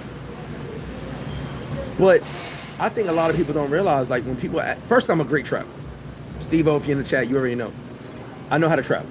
I'm an organized traveler, I'm a great traveler. A lot of guys are mad I haven't traveled. That's why guys are kind of sitting there like, when's your next trip, Flip? I'm trying my best to travel soon. Because the way I travel, everyone's safe, right? So my boy just got drugged. I would usually be with him. Me and him would be together right now. And he was like, man, you wasn't there. You probably would have saw it. I said, I definitely would have seen it, but how did you pay attention? The girl got him for like $2,000. He lived, though. He was more like, I chalk it up. I said, but when you ask me how things don't happen to me, it's because I pay attention. That girl I didn't have to be with her that night, right? Like, if I was you rushed to be with that girl because you had to have her right now. That's where a lot of y'all make mistakes, the thirst. I have to have her right now. And what happens with that? She sees the thirst, she plays off the thirst, and she runs with the thirst. Right? I think there's a testament, though, to like the life you live. Like for you, you're not on a timeline. I'm not on time. This is the life you live every day, all day. Some people, they are on a timeline when they travel because they have to go back home to their life. Okay, but put your safety at risk. You shouldn't put your safety at risk. But There is a time. You're right. You're right. That This timeline overrides the. You're right. The risk. This guy's on a timeline. He only got a certain amount of time to travel. You're right. Yeah. Thank you. But put my safety at risk for a timeline? All right. Their cost, the risk analysis is not proper. You're not wrong. They're counting the days and saying, I only got one more day before I got to go back to the real world. No, but don't put my safety at risk. I'm going to roll the dice. Don't put my safety at risk. It's not worth it. Sorry. You guys got to remember. Listen. So you tell me if I'm wrong. You've been to more places than I've been. Yeah. You know what I tell people about travel? Take the worst neighborhood in your city. The projects, wherever you use, right? The worst neighborhood in your city. And tell me if you would act stupid there. You wouldn't. That's what travel should be for you. Yeah. You would carry yourself accordingly, chest up, confident but safe, not disrespect anybody, not say nothing stupid, not do nothing stupid, not get too drunk, not get too high. You're probably going to avoid the worst. Why? But if you were there, that's what these countries are. These countries are the worst neighborhoods in your city. Yeah. So you won't go to those neighborhoods, to the projects, and act up. Don't go there and act up. Yeah. Because these countries have people that are wolves, like in the worst neighborhood in your city, which is my point, putting them together. The analogy is that these places have wolves. If you're a sheep, stand down. Yeah. This ain't for you. You get what I'm saying? Yeah. And people go, okay, but you've never been to the worst neighborhood in your city, so you don't understand what I'm talking about, right? Like they don't get it. Or they think they've been, well, I have been to the worst neighborhood in my city, so every worst neighborhood is just the same. No, but if you've been to the worst neighborhood, you know how to carry yourself. Yeah, but when you go to a new worst neighborhood, it's a different beast. And especially Nobody knows your neighborhood. Like if I go to someone else's neighborhood, Exactly. now we're dealing with apples and oranges. Exactly. Because it's no longer my neighborhood, it's that person's You can be from neighborhood. the worst neighborhood in your city. You go to Bogota or you go to some. Everyone's the man in their city. That's not your city no more. Jesus Christ. And I don't get how guys don't understand that. Yeah. Because for me, I can go to 40 projects. I can go to Baisley Project. That's my neighborhood. Yeah. I can go to Queensbridge Project. But when I go to Queensbridge Projects, I'm not going to act up at Queens. That's a lie. I did act up, but I'm not going to act up at Queenswood projects. Those ain't my. That's at my hood. It's like those dudes from Philly who always say, "I'm from Philly," and they go someplace else. And Yeah, get I'm fucked from up. Philly, and I go somewhere else and get beat up Yeah. Well, I'm from Philly. because everybody from Philly can box. I get beat up in Miami Airport. Hold on, Steve-O. Shout out to Steve-O. I'm gonna catch him on the chat right now. 1 second, y'all. Flip, you can go home alone because you live there. Yeah. Wait, well, MT, he just said that the time thing, but here's the thing. Even when I didn't live here, I can go, when I travel to other countries, I can go home alone. Based on, I don't have the thirst. And if I don't feel comfortable in the situation, I'm going home alone. I've had baddies next to me. And even my guys go, what are you doing? You leaving her? I'm like, yeah, I'm going home. Y'all want to get breakfast? And guys go, what? And I go, yeah, bro. Hey, call me tomorrow. Even the girl's confused. She's like, what did I do? You didn't do nothing, baby. I just want to go home. Yeah. The vibe is off. I'm tired. Going home alone is... All right, so there was NPN. Mm-hmm. No P night, right? There's the real elite travelers, not the Gucci elite guys. I'm gonna throw shots at them every day. NPN was, we all went out and we all decided, it was just a thing we did. NPN, no girls tonight. Mm-hmm. We're gonna talk to girls, we're gonna hang out, we're gonna drink, but everybody get a day of just guys relaxed. Fraternal relations. Yes. And everybody go home alone. And it was a pact we all made. It was OGs though. Like when we went on that cruise, for instance. Well, I Almost. broke it. The pizza night, I broke it. Sorry. For Pizza Hut? The pizza night, I had 2 pieces, Oh, okay. and yeah, I had sex. Anyway, sorry. You need to hit on that. No one knew about that. That's where Well, that's why you were willing to Only play one person knew quarters about it. Now you're the third person knew about it. So I told him myself. So NPN meant guys not out. Everybody just relax. That's it, right? Well, And I didn't understand it at first because I wasn't thirsty anyway. I didn't understand it at first, yeah. but I got it. This is the guys. This is us to analyze what we done did, what we doing. Because remember, sometimes people forget it's a vacation. You're on vacation. I do NPNs 80% of my trips now. Why not? Where you'll see me surrounded by women. Yeah. I'm going home by myself. Because guys have this idea you have to go home with a woman. See, I like to hunt during the day and hang out Bro, with dudes all night. can you do the cheese thing for me? Yeah. This motherfucker had he had a whole commercial. That's why I prefer to hunt during the day. But there's nothing wrong with And then it. at nighttime, But what I'm saying is, Yeah, nothing I wrong don't with have that. to have something all the time. it's not. It's Jesus. Dante, what up? You in Columbia? Shout out to you. It's a little more. Thank you, bro. Yeah, it was terrible. Hey, Hey, one, what's up, Amir? I peeped how you made the distinction between East St. Louis. I know East St. Louis. Douglas said, when you break it all down, it's all about the women, the type of woman she is, her upbringing. Well, Douglas, you're not wrong. You're not wrong. It's always about the type of woman, right? Man, let that get cold. What time is it? It's 10 till 2. Okay. You must own property. Sorry, I'm gonna try to order some sushi to go. The sushi menu's right there, the little menu. I'm in Panama City. See you soon, bro. Yes, we're gonna hang out. Malik, what's good with you? You want it? Pretty good. I'm gonna get a tuna tartare to go. Okay. Oh yeah, the World Cup is the finals on right now, right? You hear?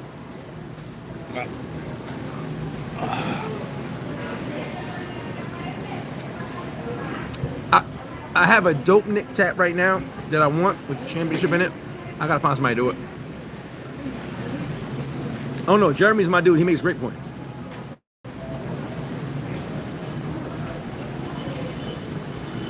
Steve-O said, you speaking the truth. I remember in Cuba, you saw a bar fight coming 1 minute before it started. You know you're safe with me. And that night in Cuba, Jesus, right? It was a dope night. And I saw it. Matter of fact, funny story. Steve jumped up. I said, Steve, sit your ass down. I had to jump up and tell Taylor Made and Steve, sit down. Because I saw the shit about to happen. It was about to go crazy. But that's me being from New York, you know. See, I see, guys, I'm analyzing shit no matter where I'm at. Everybody, I see all the kids behind me, I'm analyzing everything. I told you, when I walk in a building or a room, the first thing I want to know is how I get out.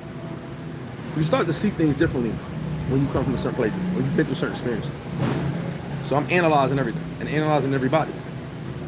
In Cuba, there was a dude with a big ass scar from here to here. That's not a normal scar. That's not a scar you get from an accident. That's a scar someone gives you. It was literally from behind his ear right down here. They used to call it a Cuban necklace.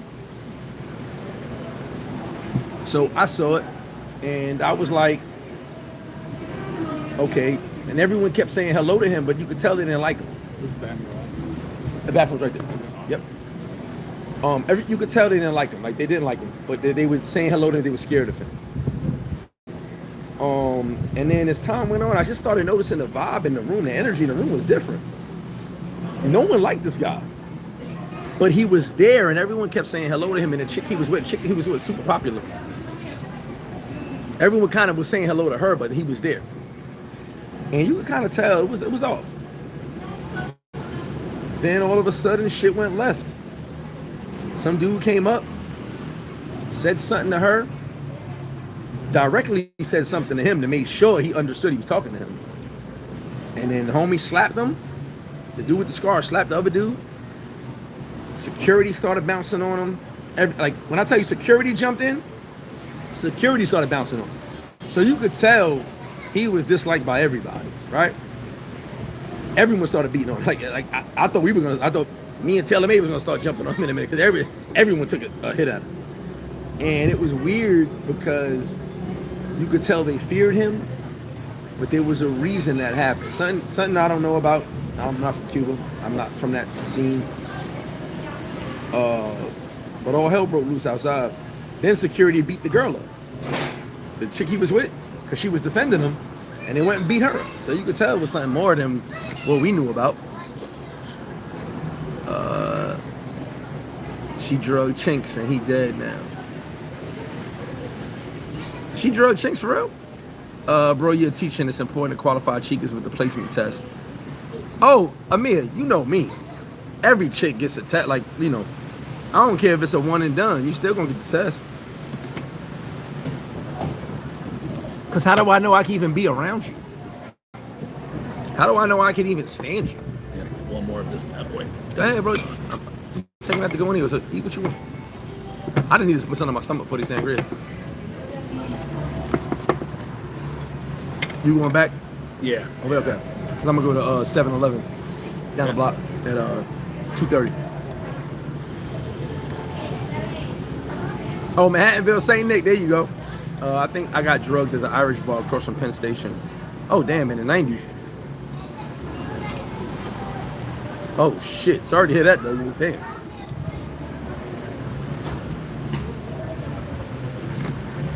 Flip off topic, but have you been following the Nolan Wells situation? And no, I have not been following. I apologize. What's the Nolan Wells situation? Jeremy. Nolan Wells? Who? There's a Nolan Wells situation. I don't know what the... Nah, sorry. I don't know about that. Flip eating pizza. Yeah, it's good pizza, though. Bro, I'm off my diet. I'm still eating clean, but I'm off my diet. Come be off for my birthday, October 20th. I'll be coming to Puerto Plata. Definitely pull up, bro. Yeah, my bad. I had some pizza. Suave said, keep up the great... Appreciate the super chat, bro. See you Halloween weekend. Hey, brother in the suit. I know who it is. And we're going to have a good time. Like I said, if you're not here for Halloween, you're missing out. Shout to you, bro. Shout to you, Steve-O. Enjoy yourself out there in Panama City. Oh, that's right. 3 o'clock is the game. Excuse me, y'all. It's still early. But yeah, my flex is like, you know, I can go home alone. I don't got to be part of the crowd. Like, y'all know me, man. Like, when I travel to be safe and have fun. And then some of y'all gotta give me answer this question. Oh shit, I'm back. Some of y'all gotta answer this question. Why y'all so comfortable with pros? Am I making? Why y'all so comfortable with chicks you just met? So my Dominican homeboy, who's American, he had this question. He said, "Why these badass chicks always come to my house and don't even know me? I'm a total stranger. I could be a serial killer, everything." Mm-hmm. And I used to laugh about that. But he's right. I could be a serial killer and a chick just come to my crib, right? But why y'all be so comfortable with these chicks that you just met? You want to give her the bank codes? Would you give her your PIN number? No. So why would you let her make you a drink? Think about it. Think about it. Definitely know about Polo Grounds all day. Nolan was Mississippi, just graduated high school and college. Oh, the boy, yeah, okay. He drowned, yeah, there's a lot going on behind it. I'm not gonna speak on that now because I don't know much about it. Mr. Tonight will be climbing those yellow steps soon. See you soon, bro. See you soon. Yeah, but you gotta ask yourself when something happens, why are you so comfortable with pros? Like why you a chick you just met, you feel so comfortable with, right? Let him in your house like that? Not even that. Just let them make you drinks, let them get to the point where you can turn your back and think everything's okay. But then when something happens, you go, this dirty bitch. No, bro, you were not following protocol. As my man Z says, you were not making sure she didn't steal the provisions. I love the word provisions. Today's word of the day is provisions. I love that word. I'm going to use it all day. You were not protecting the provision. The provisions. I love that word. You were not protecting the provisions. Z, you're an asshole, but I'm using that word all day long. I'm going to just start randomly saying provisions, and people will be like, what is he talking about? Can you put my provisions of pizza in the to-go box? So military. We have adequate provisions. Certain words you can't say to me because I just go buck wild with it. Provisions is my new word today. The way he said it, he was like, women want provisions. I was like, I'm taking that word all day long. So the whole day I'm going to say provisions. Well, no, like I said, bro, I'm not getting into that because I haven't seen the full story. So I'm not going to lie to you, bro. There's certain things I can't really speak on. But I'm hopefully pray for his family and all that stuff. But like I said, till facts come out, there's just certain things I can't speak on. I'm never the type of person to jump on things without facts.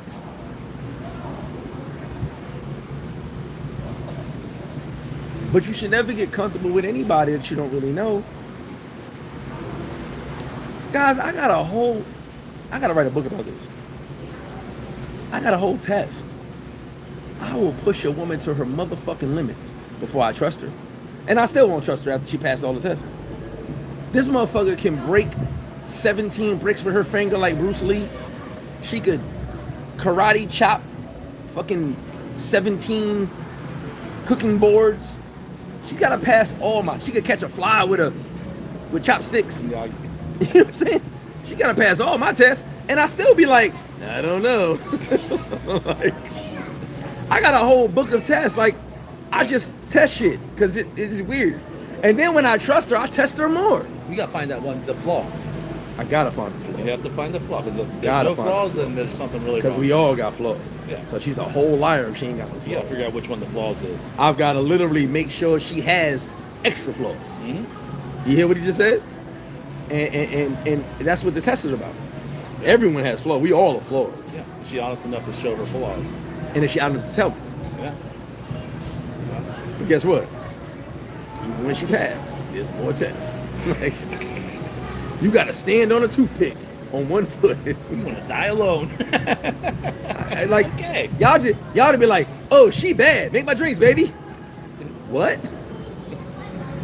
You knew her 13 seconds. And you're like, baby, you want to make my drinks? Here you go, hit my cup. Wait, what? And I'm looking at you like, what's her last name, bro? Do you know her government? Oh, yeah. And you're like, baby, I love you. Make my drinks. Country is she really? Yeah. What is her real name? Yeah. How old is she? What's her date of birth? There's a good one. But you go, I love you, baby. Make my drinks. That's why I never been drugged.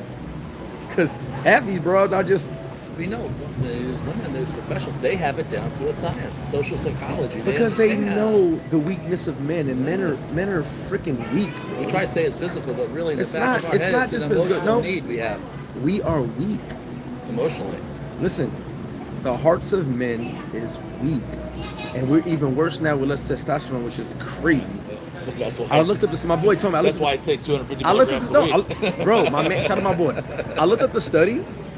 Men in America have been losing testosterone every 5 years. We lose. The normal American just loses testosterone, which is Oh, weird. yeah. It used to be starting at age 32. Now it's like starting at age 25. What the fuck is going on in Boys start America? losing. By age 40, they have none. That's why everybody's gay. Sorry, gay guys. That's why everybody's gay. There's no testosterone. That's why the women are the way they are. They want if they want something, they got to take it for themselves. I'm gonna tell you right now. So someone hit my. Shout out to you guys hit my daughter. I thought that was funny. Someone hit my daughter up, right, and tried to holler at her. I thought you said hitting your daughter. And my daughter said, no, my oldest daughter too. And my oldest daughter said, Daddy, is this one of your fucking friends? I said, what are you talking about, baby? He was like, tell this old nigga don't play with me. So she sent me a message because she's on my Instagram, so my daughter's there. And he was like, hey, he was talking, hey, you're so beautiful, da, da. And she was like, oh man, don't play with me, bro. Like, you don't know me. Well, I don't gotta talk to him, right? Because you handled it already. And the funny part was, I was like, who is this guy? So I went and looked, and I said to myself, you really thought my daughter was gonna give you play? Like, what the fuck? And by the way, if she'd have given you play, it would have been your worst fucking nightmare, because she's an animal. Let me catch up. I once planned to take out while soccer. I once pre-planned to take out while soccer game. Watching dudes just stop playing and walk up the field. Oh yeah, do start. Yeah, bro, you can see certain things from a mile away, right? But I have energy, and I see when things are off. I always see. Oh shit. Huh. Sunday's best. You know, that's what I do. When I go into a new place, I sit back and I watch for at least that first half hour. Bro, I was looking at the sangria. You're bugging. This sangria is delicious. I was looking at the sangria. I wasn't looking at anything else. I thought you were looking at that red dress. What are you talking about? I don't know nothing. I was looking at the sangria because the sangria was over here. Okay. Jeremy. I'm gonna say your whole government in a minute. I was looking at the sangria. You didn't see the sangria right here? That's what I was looking at. And I was like, oh my God, it's such a nice sangria. See, Asshole. I turned 53. Asshole. On Friday, I turned 53. It was my birthday. Oh! Everybody give a happy birthday to Beach Viking Jeremy. Give him a happy. Bro, what did you do for your birthday? You didn't call me. Slept. He said he slept. Look, that's when you know you're old. I took a nap. I took a really long Happy birthday to me. Dude, so No, I'm cool with that. Abby in Australia and the sister woke me up Thursday night, Friday morning at Put up with it, cake and 12:30. everything? I'm in my bed, I hear a noise, and I wake up, and I see fire. in the Nice, house. nice, nice, nice, nice. They came in with the burning candles with the lights Dope, off. that's how you gotta do and I'm it. half asleep. I'm thinking the house is on fire. No, you gotta wake you up with fear. Like, happy birthday! We're gonna burn the house down. Of course, I sleep with the windows closed, the air conditioning on, right? So they filled the entire room up with smoke. Yeah. Wait, time out. Happy birthday! We're gonna burn the house down. In true Dominican fashion. I did that. Surprise! So I had to get up and open all the windows, let all my air conditioning out to get the smoke out before I went back to The bed. house may burn, Yeah. but it's your birthday. Yes. It's okay. I did that too, and I didn't realize the smoke was gonna be so crazy. But it was cool. They did it 2 more times. Like next morning. Like Let's do it again. They did 3 cakes for me that day. They wanted to make sure I really got a happy birthday. So it was good. It was good. Shout to them. That's dope.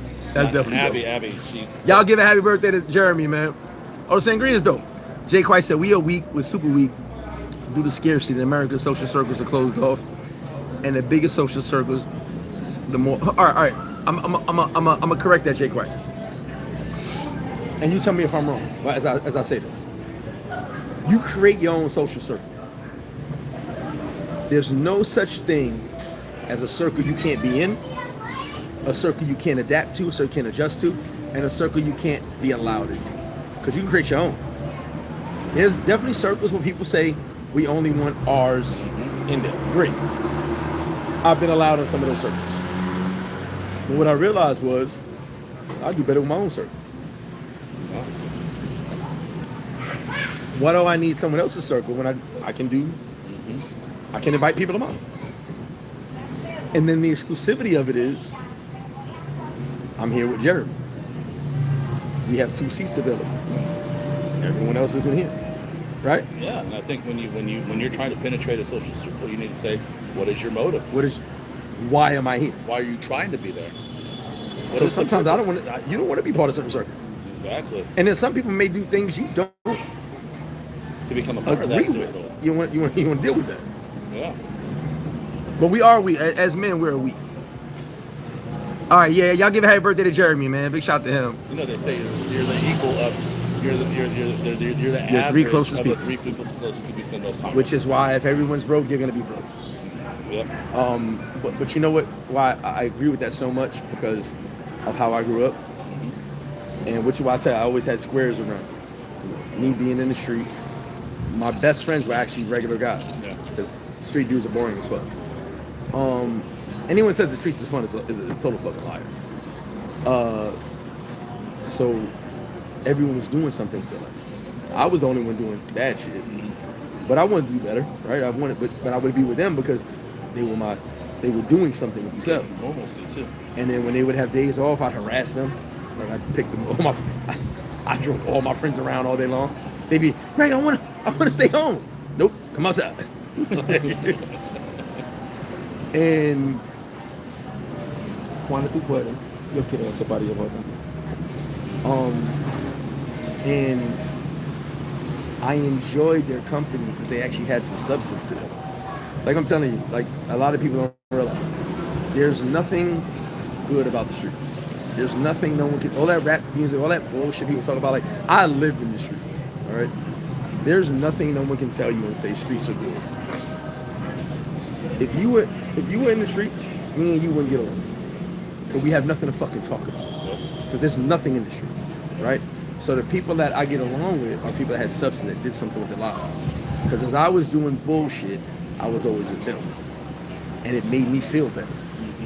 Because like I said, nobody's fun. No street guys are fun. They're just not fun. Like, their lives always on the line. They're always talking shit. They might could be dead tomorrow, so you might miss them the next day. And then they don't do nothing. They don't talk about it. So it's like, it's a lot, right? Whereas the dude who's got a job, he can talk about his day. How was your day? Like, you can tell me how your day was, right? Yeah. The dude who goes to the military can say how his tour was. People can tell you about their life because they've been doing something of substance. He's on. Yeah, when they have no substance, they have nothing to talk about, right? Which is why when people listen to me, you gotta listen to me. I'm coming from a standpoint of experience, good and bad. I'll never say, "Oh, my experience is great," but this is actual life experience that I've lived a crazy fucking life. And I'm going to record chapter 1 of my book this week, probably Tuesday. And it's gonna be wild as fuck. I might only record chapter 1 just so Henry could write the rest of it. You know Henry as well. Henry could write the rest of it and then keep everybody in. Like, you know what I'm saying? But the book is called The Winningest Loser. Chronicles of the Winningest Loser.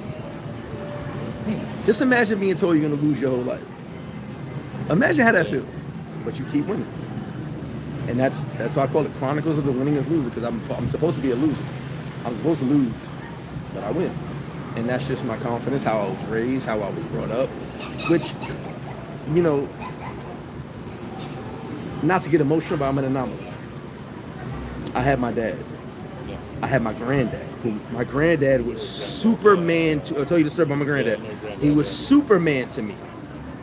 Papa Charlie was literally my Clark Kent. He was Superman to me. So when he died, it fucked me up. But having those 2 men in my life, having my grandma Gussie, having those 3 people in my life molded me to who I am, right? As far as a person, you know, My grandma Gussie, we came out. She made me go to. I went to church every Sunday, but she would make me go to her church twice a month. First Baptist of Crown Heights, right on the Parkway. And shout to everybody. If you know that church, shout to everybody there. My grandma Gussie was a major part of that church. I remember during the crack era, this lady came with her kids. You know, the crackheads run up on everybody. Hey, I need some food. And my grandmother, you know, she had the Cadillac. She was always dressed to a T. And my grandmother said, "Come on, kids, let's go." And I was mad because we just got to church. I want to go the fuck home. Like, I you don't understand it. It's weird. As a born-again Christian, I hated church back in the day. But we go to the store, and my grandmother grabs the girl and goes shopping. Now, she's a crackhead. I already know. Permiso, entonces para llevar, y aquí también. Para llevar y llevar. Dame uno más para ver. ¿Pero tú puedes poner eso? Aquí para llevar. Le digo que la ponga aquí. Por favor, sí. Esta para llevar. No, yo bebé eso. Ah, Y eso ok, para y llevar. esto para llevar. Claro. Oh. And I go, in my mind, I go, Grandma, why the fuck you buying this stuff? Like, she about to sell this shit. So we were done. Now, in my mind, I'm saying that to myself. But then we go outside, she gives her these groceries. And I go, Grandma, why you buy the crackhead the groceries? She said, because at least half of it gonna go to the baby. Right. I'll never forget that shit. Because in my mind, I was like, nobody getting that food, that milk. But then she said it. She said, I bought her enough groceries that if she sells some of it for crack, the other half will at least go to the babies. She said, I'll be okay with it, but I'm not giving her money. Right. And when we got in the car and she said that, I kind of was like, wow. And that, like, I'm so given because of that. But it messed me up because she was right. Mm-hmm. At least the kids would get something. They're not going to get all that food. She spent about $100. And back then, $100 in the 80s was huge. But at least they going to get some of that. And she actually purposely bought things for kids so that she couldn't sell everything. Yeah. Fruit roll up. She purposely did it like that. And I thought it was wild. And I said, damn. And that's one of the reasons I'm so giving as well. Because even, you know, when I did the food drive in COVID, people were selling my bags of food. Oh, Yasmin caught them.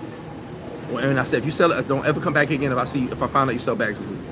Mind you, I'm giving bags of food away for free. They were selling 1,500 pesos. They were selling the food. And I was like, and when she caught them, I went to one of the dudes. I said, if you ever come back here again, I will make sure I have 10 motherfuckers beat the shit out of you. Mm-hmm. I will pay for it. And he was like, no, it's not like that. I said, bro, you got the food for free. How you gonna charge somebody? I said, you could have brought them to me and I'd have given them a bag of food. If you needed the money that bad, don't take the food. Yeah. Help me out and I'll give you money. Like, do work for me and I'll pay you. Do work for me and I'll pay you. Don't sell the food that I'm giving away to people that need it. You could have ran errands for me and I'd have given you 1,500 pesos. It's probably worth more than 50. Bro, I'd have given you more than that. Yeah. Right? Hold on. Someone sent super chat, message retracted. Sorry about that. I don't know who that was. There you go. Happy birthday. Oh. He said Neil on rice. Whoever sent that super chat, thank you. Speak man, that's a fact. My pop's death effed me up as well. You know what's crazy? Shout out to my bro Donald Monk. My dad's death messed me up a little bit, but it wasn't as bad as my granddad's death. My papa Charlie was like God to me. Yeah. It was He weird. lived out in the country. What was he out in the country? No, he was in South Side. Yeah, but like you guys went out in the country and stuff and did things. No, that was my uncle. That was your My uncle. racist uncle. Yeah, your racist uncle. My racist uncle who loved me to death, which was weird. No one could understand why he loved me so much. But remember, he's in Pennsylvania, in a prison town, all white people. He's in the prison with all black inmates. So he kind of had a thing against, you know, and I don't know if that's how he was raised, but this man adored me, which was weird because I didn't know he was racist until later on in life. And when it came out that he was racist, I was like, that's weird. This man took me fishing. I never went fishing before. took me fishing, took me hunting. It's a whole different conversation to figure that one out. But the funny thing was, like, even my aunt and my cousins were like, my moms couldn't come visit if I wasn't there. He would always say, Gregory's coming, right? He loved me. Bro, he loved me. Oh, you got his ear? No, this was, I think she misunderstood. Oh, es para llevar No, this is, I was just trying to tell her Los that demás this para was llevar. separate from Ese my para other poner ones, aquí. because you're taking this one. Oh, okay, okay. I'm paying for this, but I just want to let her know, put it in a different bag. But you got one to go too. I got like four rolls. But this is for here. No, this is yours. This is your tuner car. Para él, para él. Dame eso para llevar también. Sí. Okay. I'm gonna take mine to go too. I'm not. Yeah, that's why. It was just Okay, so miscommunication. eso para llevar. Dame. Gracias, Rosa. Listen to I got you, man. Yeah. yeah. So he would like. It was weird because to find out he was racist, but he treated me like his son. Like when I tell you this man was like, when he saw me, he hugged me. He did nothing but show me love, right? And to find out he was racist was even from his kids. They said everybody said he was racist, but for some reason he adored me. And but I told you I'm the favorite of my whole family. Black, white side, I'm a favorite of everybody. It's weird. I'm just a favorite. I'm the biggest asshole, but I'm the favorite. But this man was like great to me. You couldn't tell. Like when I found out he was racist, I was like, no way, not that guy. This guy treated me like gold. It's funny because my cousin Jeffrey, his son, he said, why the fuck does my dad like you so much? I was like, I don't know. You're his sister's son. But it was weird. Like, it was Yeah, weird, yeah. right? He fucking literally was like, Yeah. Gregory better be here. Like, don't come to this house. I swear to God, don't come to this house. Gregory not here. It's not a good reason not to come here. But when I found, obviously the way he grew up, whatever his situation was, and I know he was a CO in the prison, and that town was all white. Yeah. I guess. And the town was a prison town. Everybody worked in the prison everybody had a job in the prison, right? It was right there.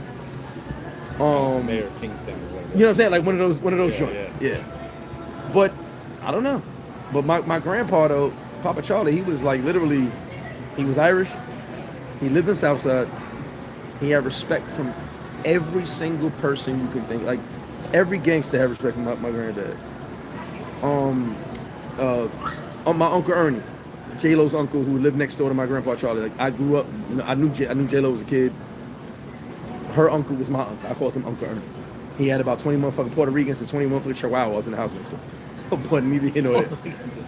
I swear to God. But my grandfather got along with everybody. And now we're in the hood, we're in Southside, and the projects is down the block, right? But whenever shit went left, everyone kind of came to my granddad and asked him, like I swear, like gangsters, black, white, they were kind of like, what do we do? Because he did his 13 years in Sing Sing, he wasn't in the game no more. But he always said, if you need something, talk to me. He worked at a Wonder Bread factory, shout to him. And he still had a say, right?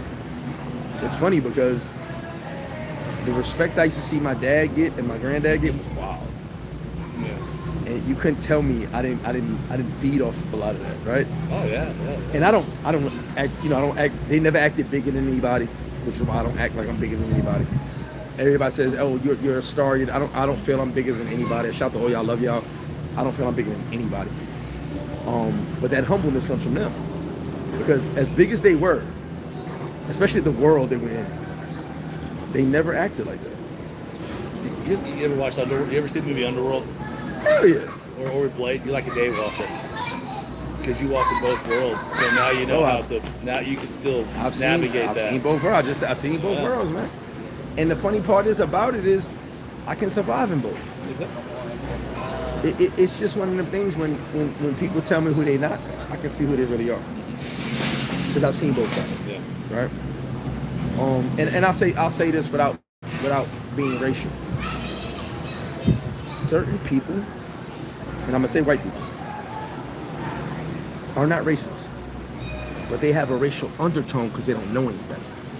Am I making sense? Yeah. They've never been around black people. Yeah. Well, the racial undertone is. other than what they see on TV. And that's the thing is the racial undertone is only evident to like black people. And it's what I'm saying. So but they're they've not never aware. seen Yeah. anything more than TV. So Yeah. you can't compare it to nothing. Yeah, they don't understand the sensitivities. Exactly. And there's nothing wrong with that. Yeah. What I tell people, everyone's not racist. It's just if you can't tell a person that's never been around a group of people to understand. They didn't grow up with these people. They didn't grow up with that. Yeah. They don't understand that. Right. So how can I make you understand something that you just don't understand? And knowing that, like, all right, you guys are still in the chat. My cousin. So I grew up in South Side. No shit, it's right here on my chest. I like that shirt. Shout to the elite. What do you call? The Gucci Elite Bros. Gucci Elite Bro. Shout to y'all. So my cousin, my white cousin, but Jeffrey first, came to my neighborhood.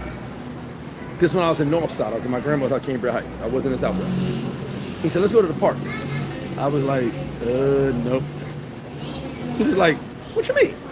I want to play some basketball. He was hell of a him and his sister were hell of a basketball player. Jeffrey and Jennifer were hell of a basketball players. And I said, we're not going to the park, bro. You're wild. He was like, I want to play some hoops. I said, you're white. You're not going to that park.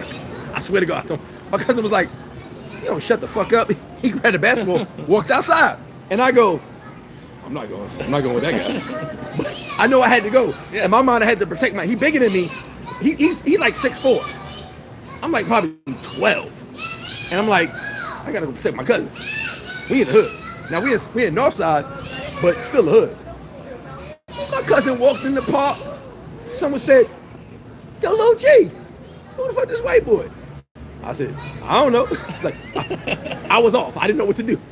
He was like, white boy, get on the court, man. And in my mind, I go, don't do that. Don't call the brothers out on the court. Like, oh, don't do that. Like, but I forgot he could ball. Man, my fucking cousin Jeffrey, shout to him. I love him. He's he was a drill instructor on Paradise Island in South Carolina. Yeah. Shout to him.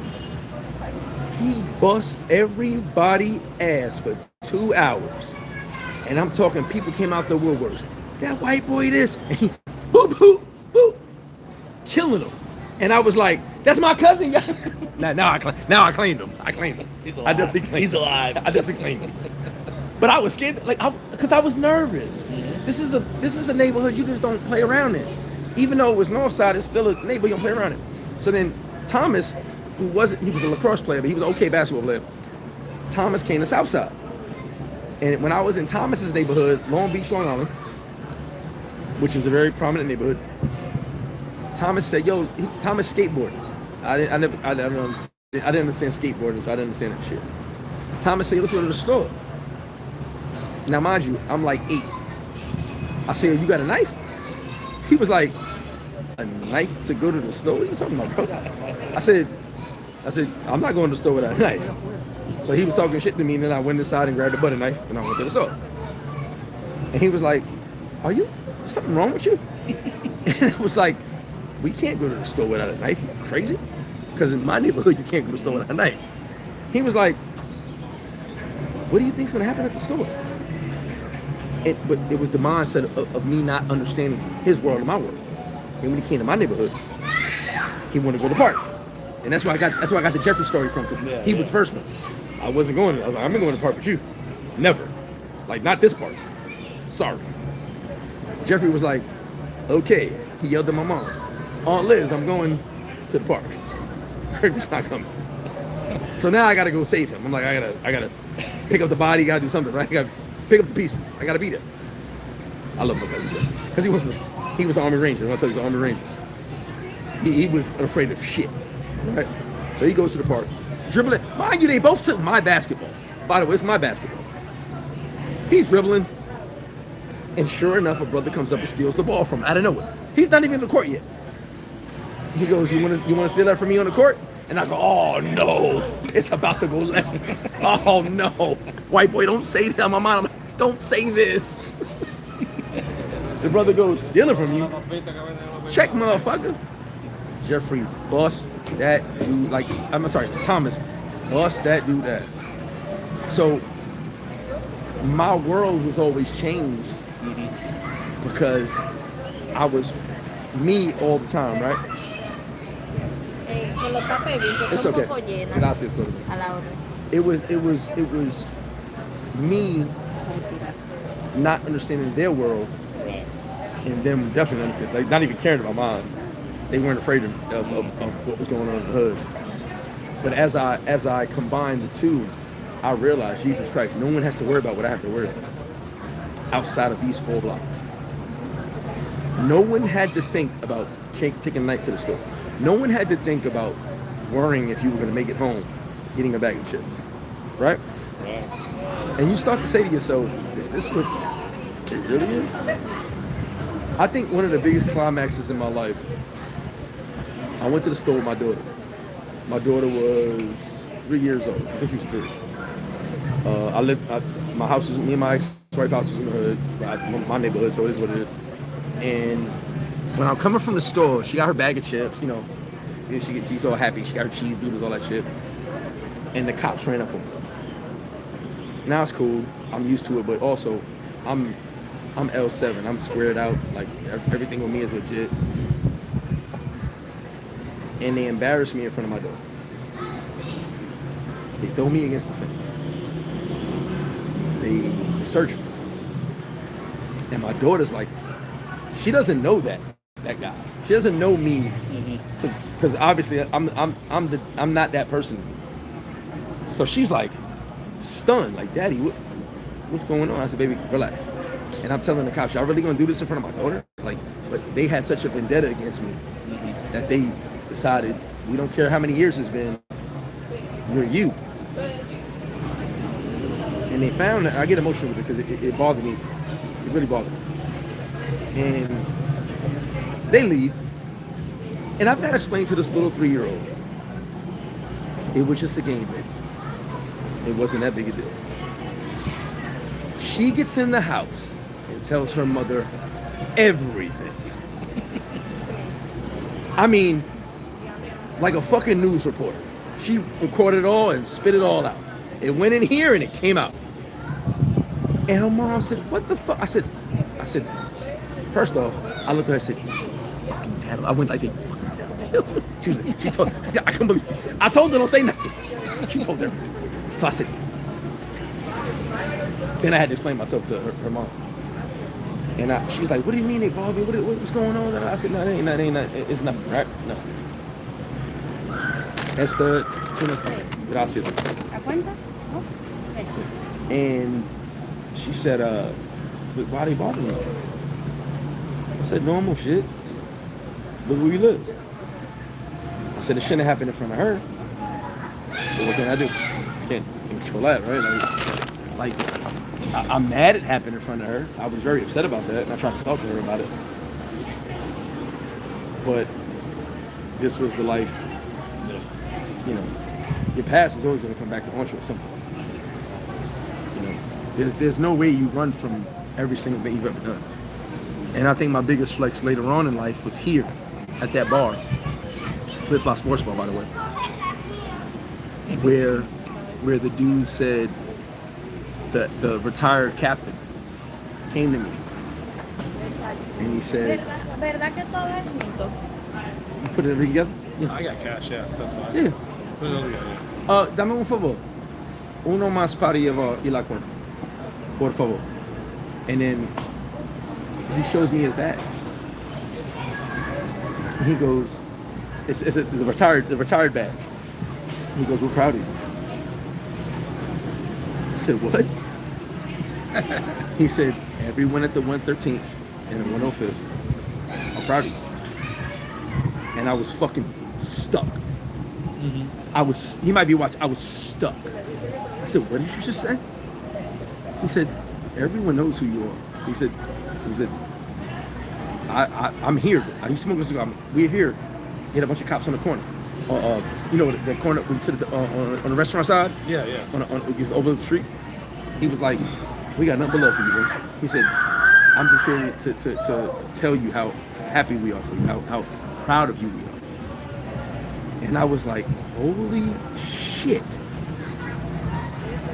He sat down with me 2 days later and he said, there's certain people that hated you. He said, but now, they want to come down to Sosua. They want to come kick it with you. I've had some of these detectives and cops come down. No bullshit. But it fucked me up. And this man, retired captain, shout there, I'm not going to say his name, he know who he is. He said, we're proud of you. He said, we watch you. He said, look, he said, they turn you on in the precinct. And I was like, what? I didn't have a beard at that time. And I go, y'all remember me? He was like, he said, you the baddest little motherfucker. You're still alive. We're proud. And I'm still alive. He was like, hey, you're still alive. But that was probably my biggest flex. Like, no bullshit. Because it made me feel good. Yeah. Because these are the people that try to put me away all the time. Permiso, hay dos puertas.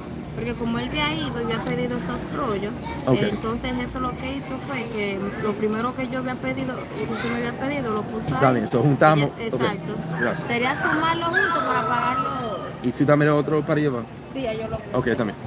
So it's the total is, you put in two separate bills. Oh, okay. The total is... What is it for all the sushi? Is it separate for sushi or? The sushi, that's what it did. The sushi Okay. separate, yeah. All right. So the sushi is 27. Okay. 28, excuse me. All right. You want the sushi? I'll take sushi. I'll take that. Other one's 4,000.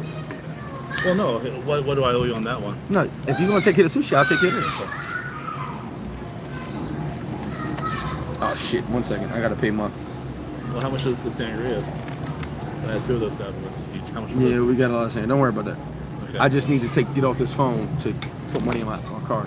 Hey guys, I gotta get out of here. Tim said, how she knew the crackhead had kids? The kids were with her. The kids were with the crackhead. Tim, yes, I'm half Irish. But anyway, I gotta get out of here because I can put money in my card so I can pay this bill. I'm going to the next spot. See y'all soon. How much is the total on that one? That's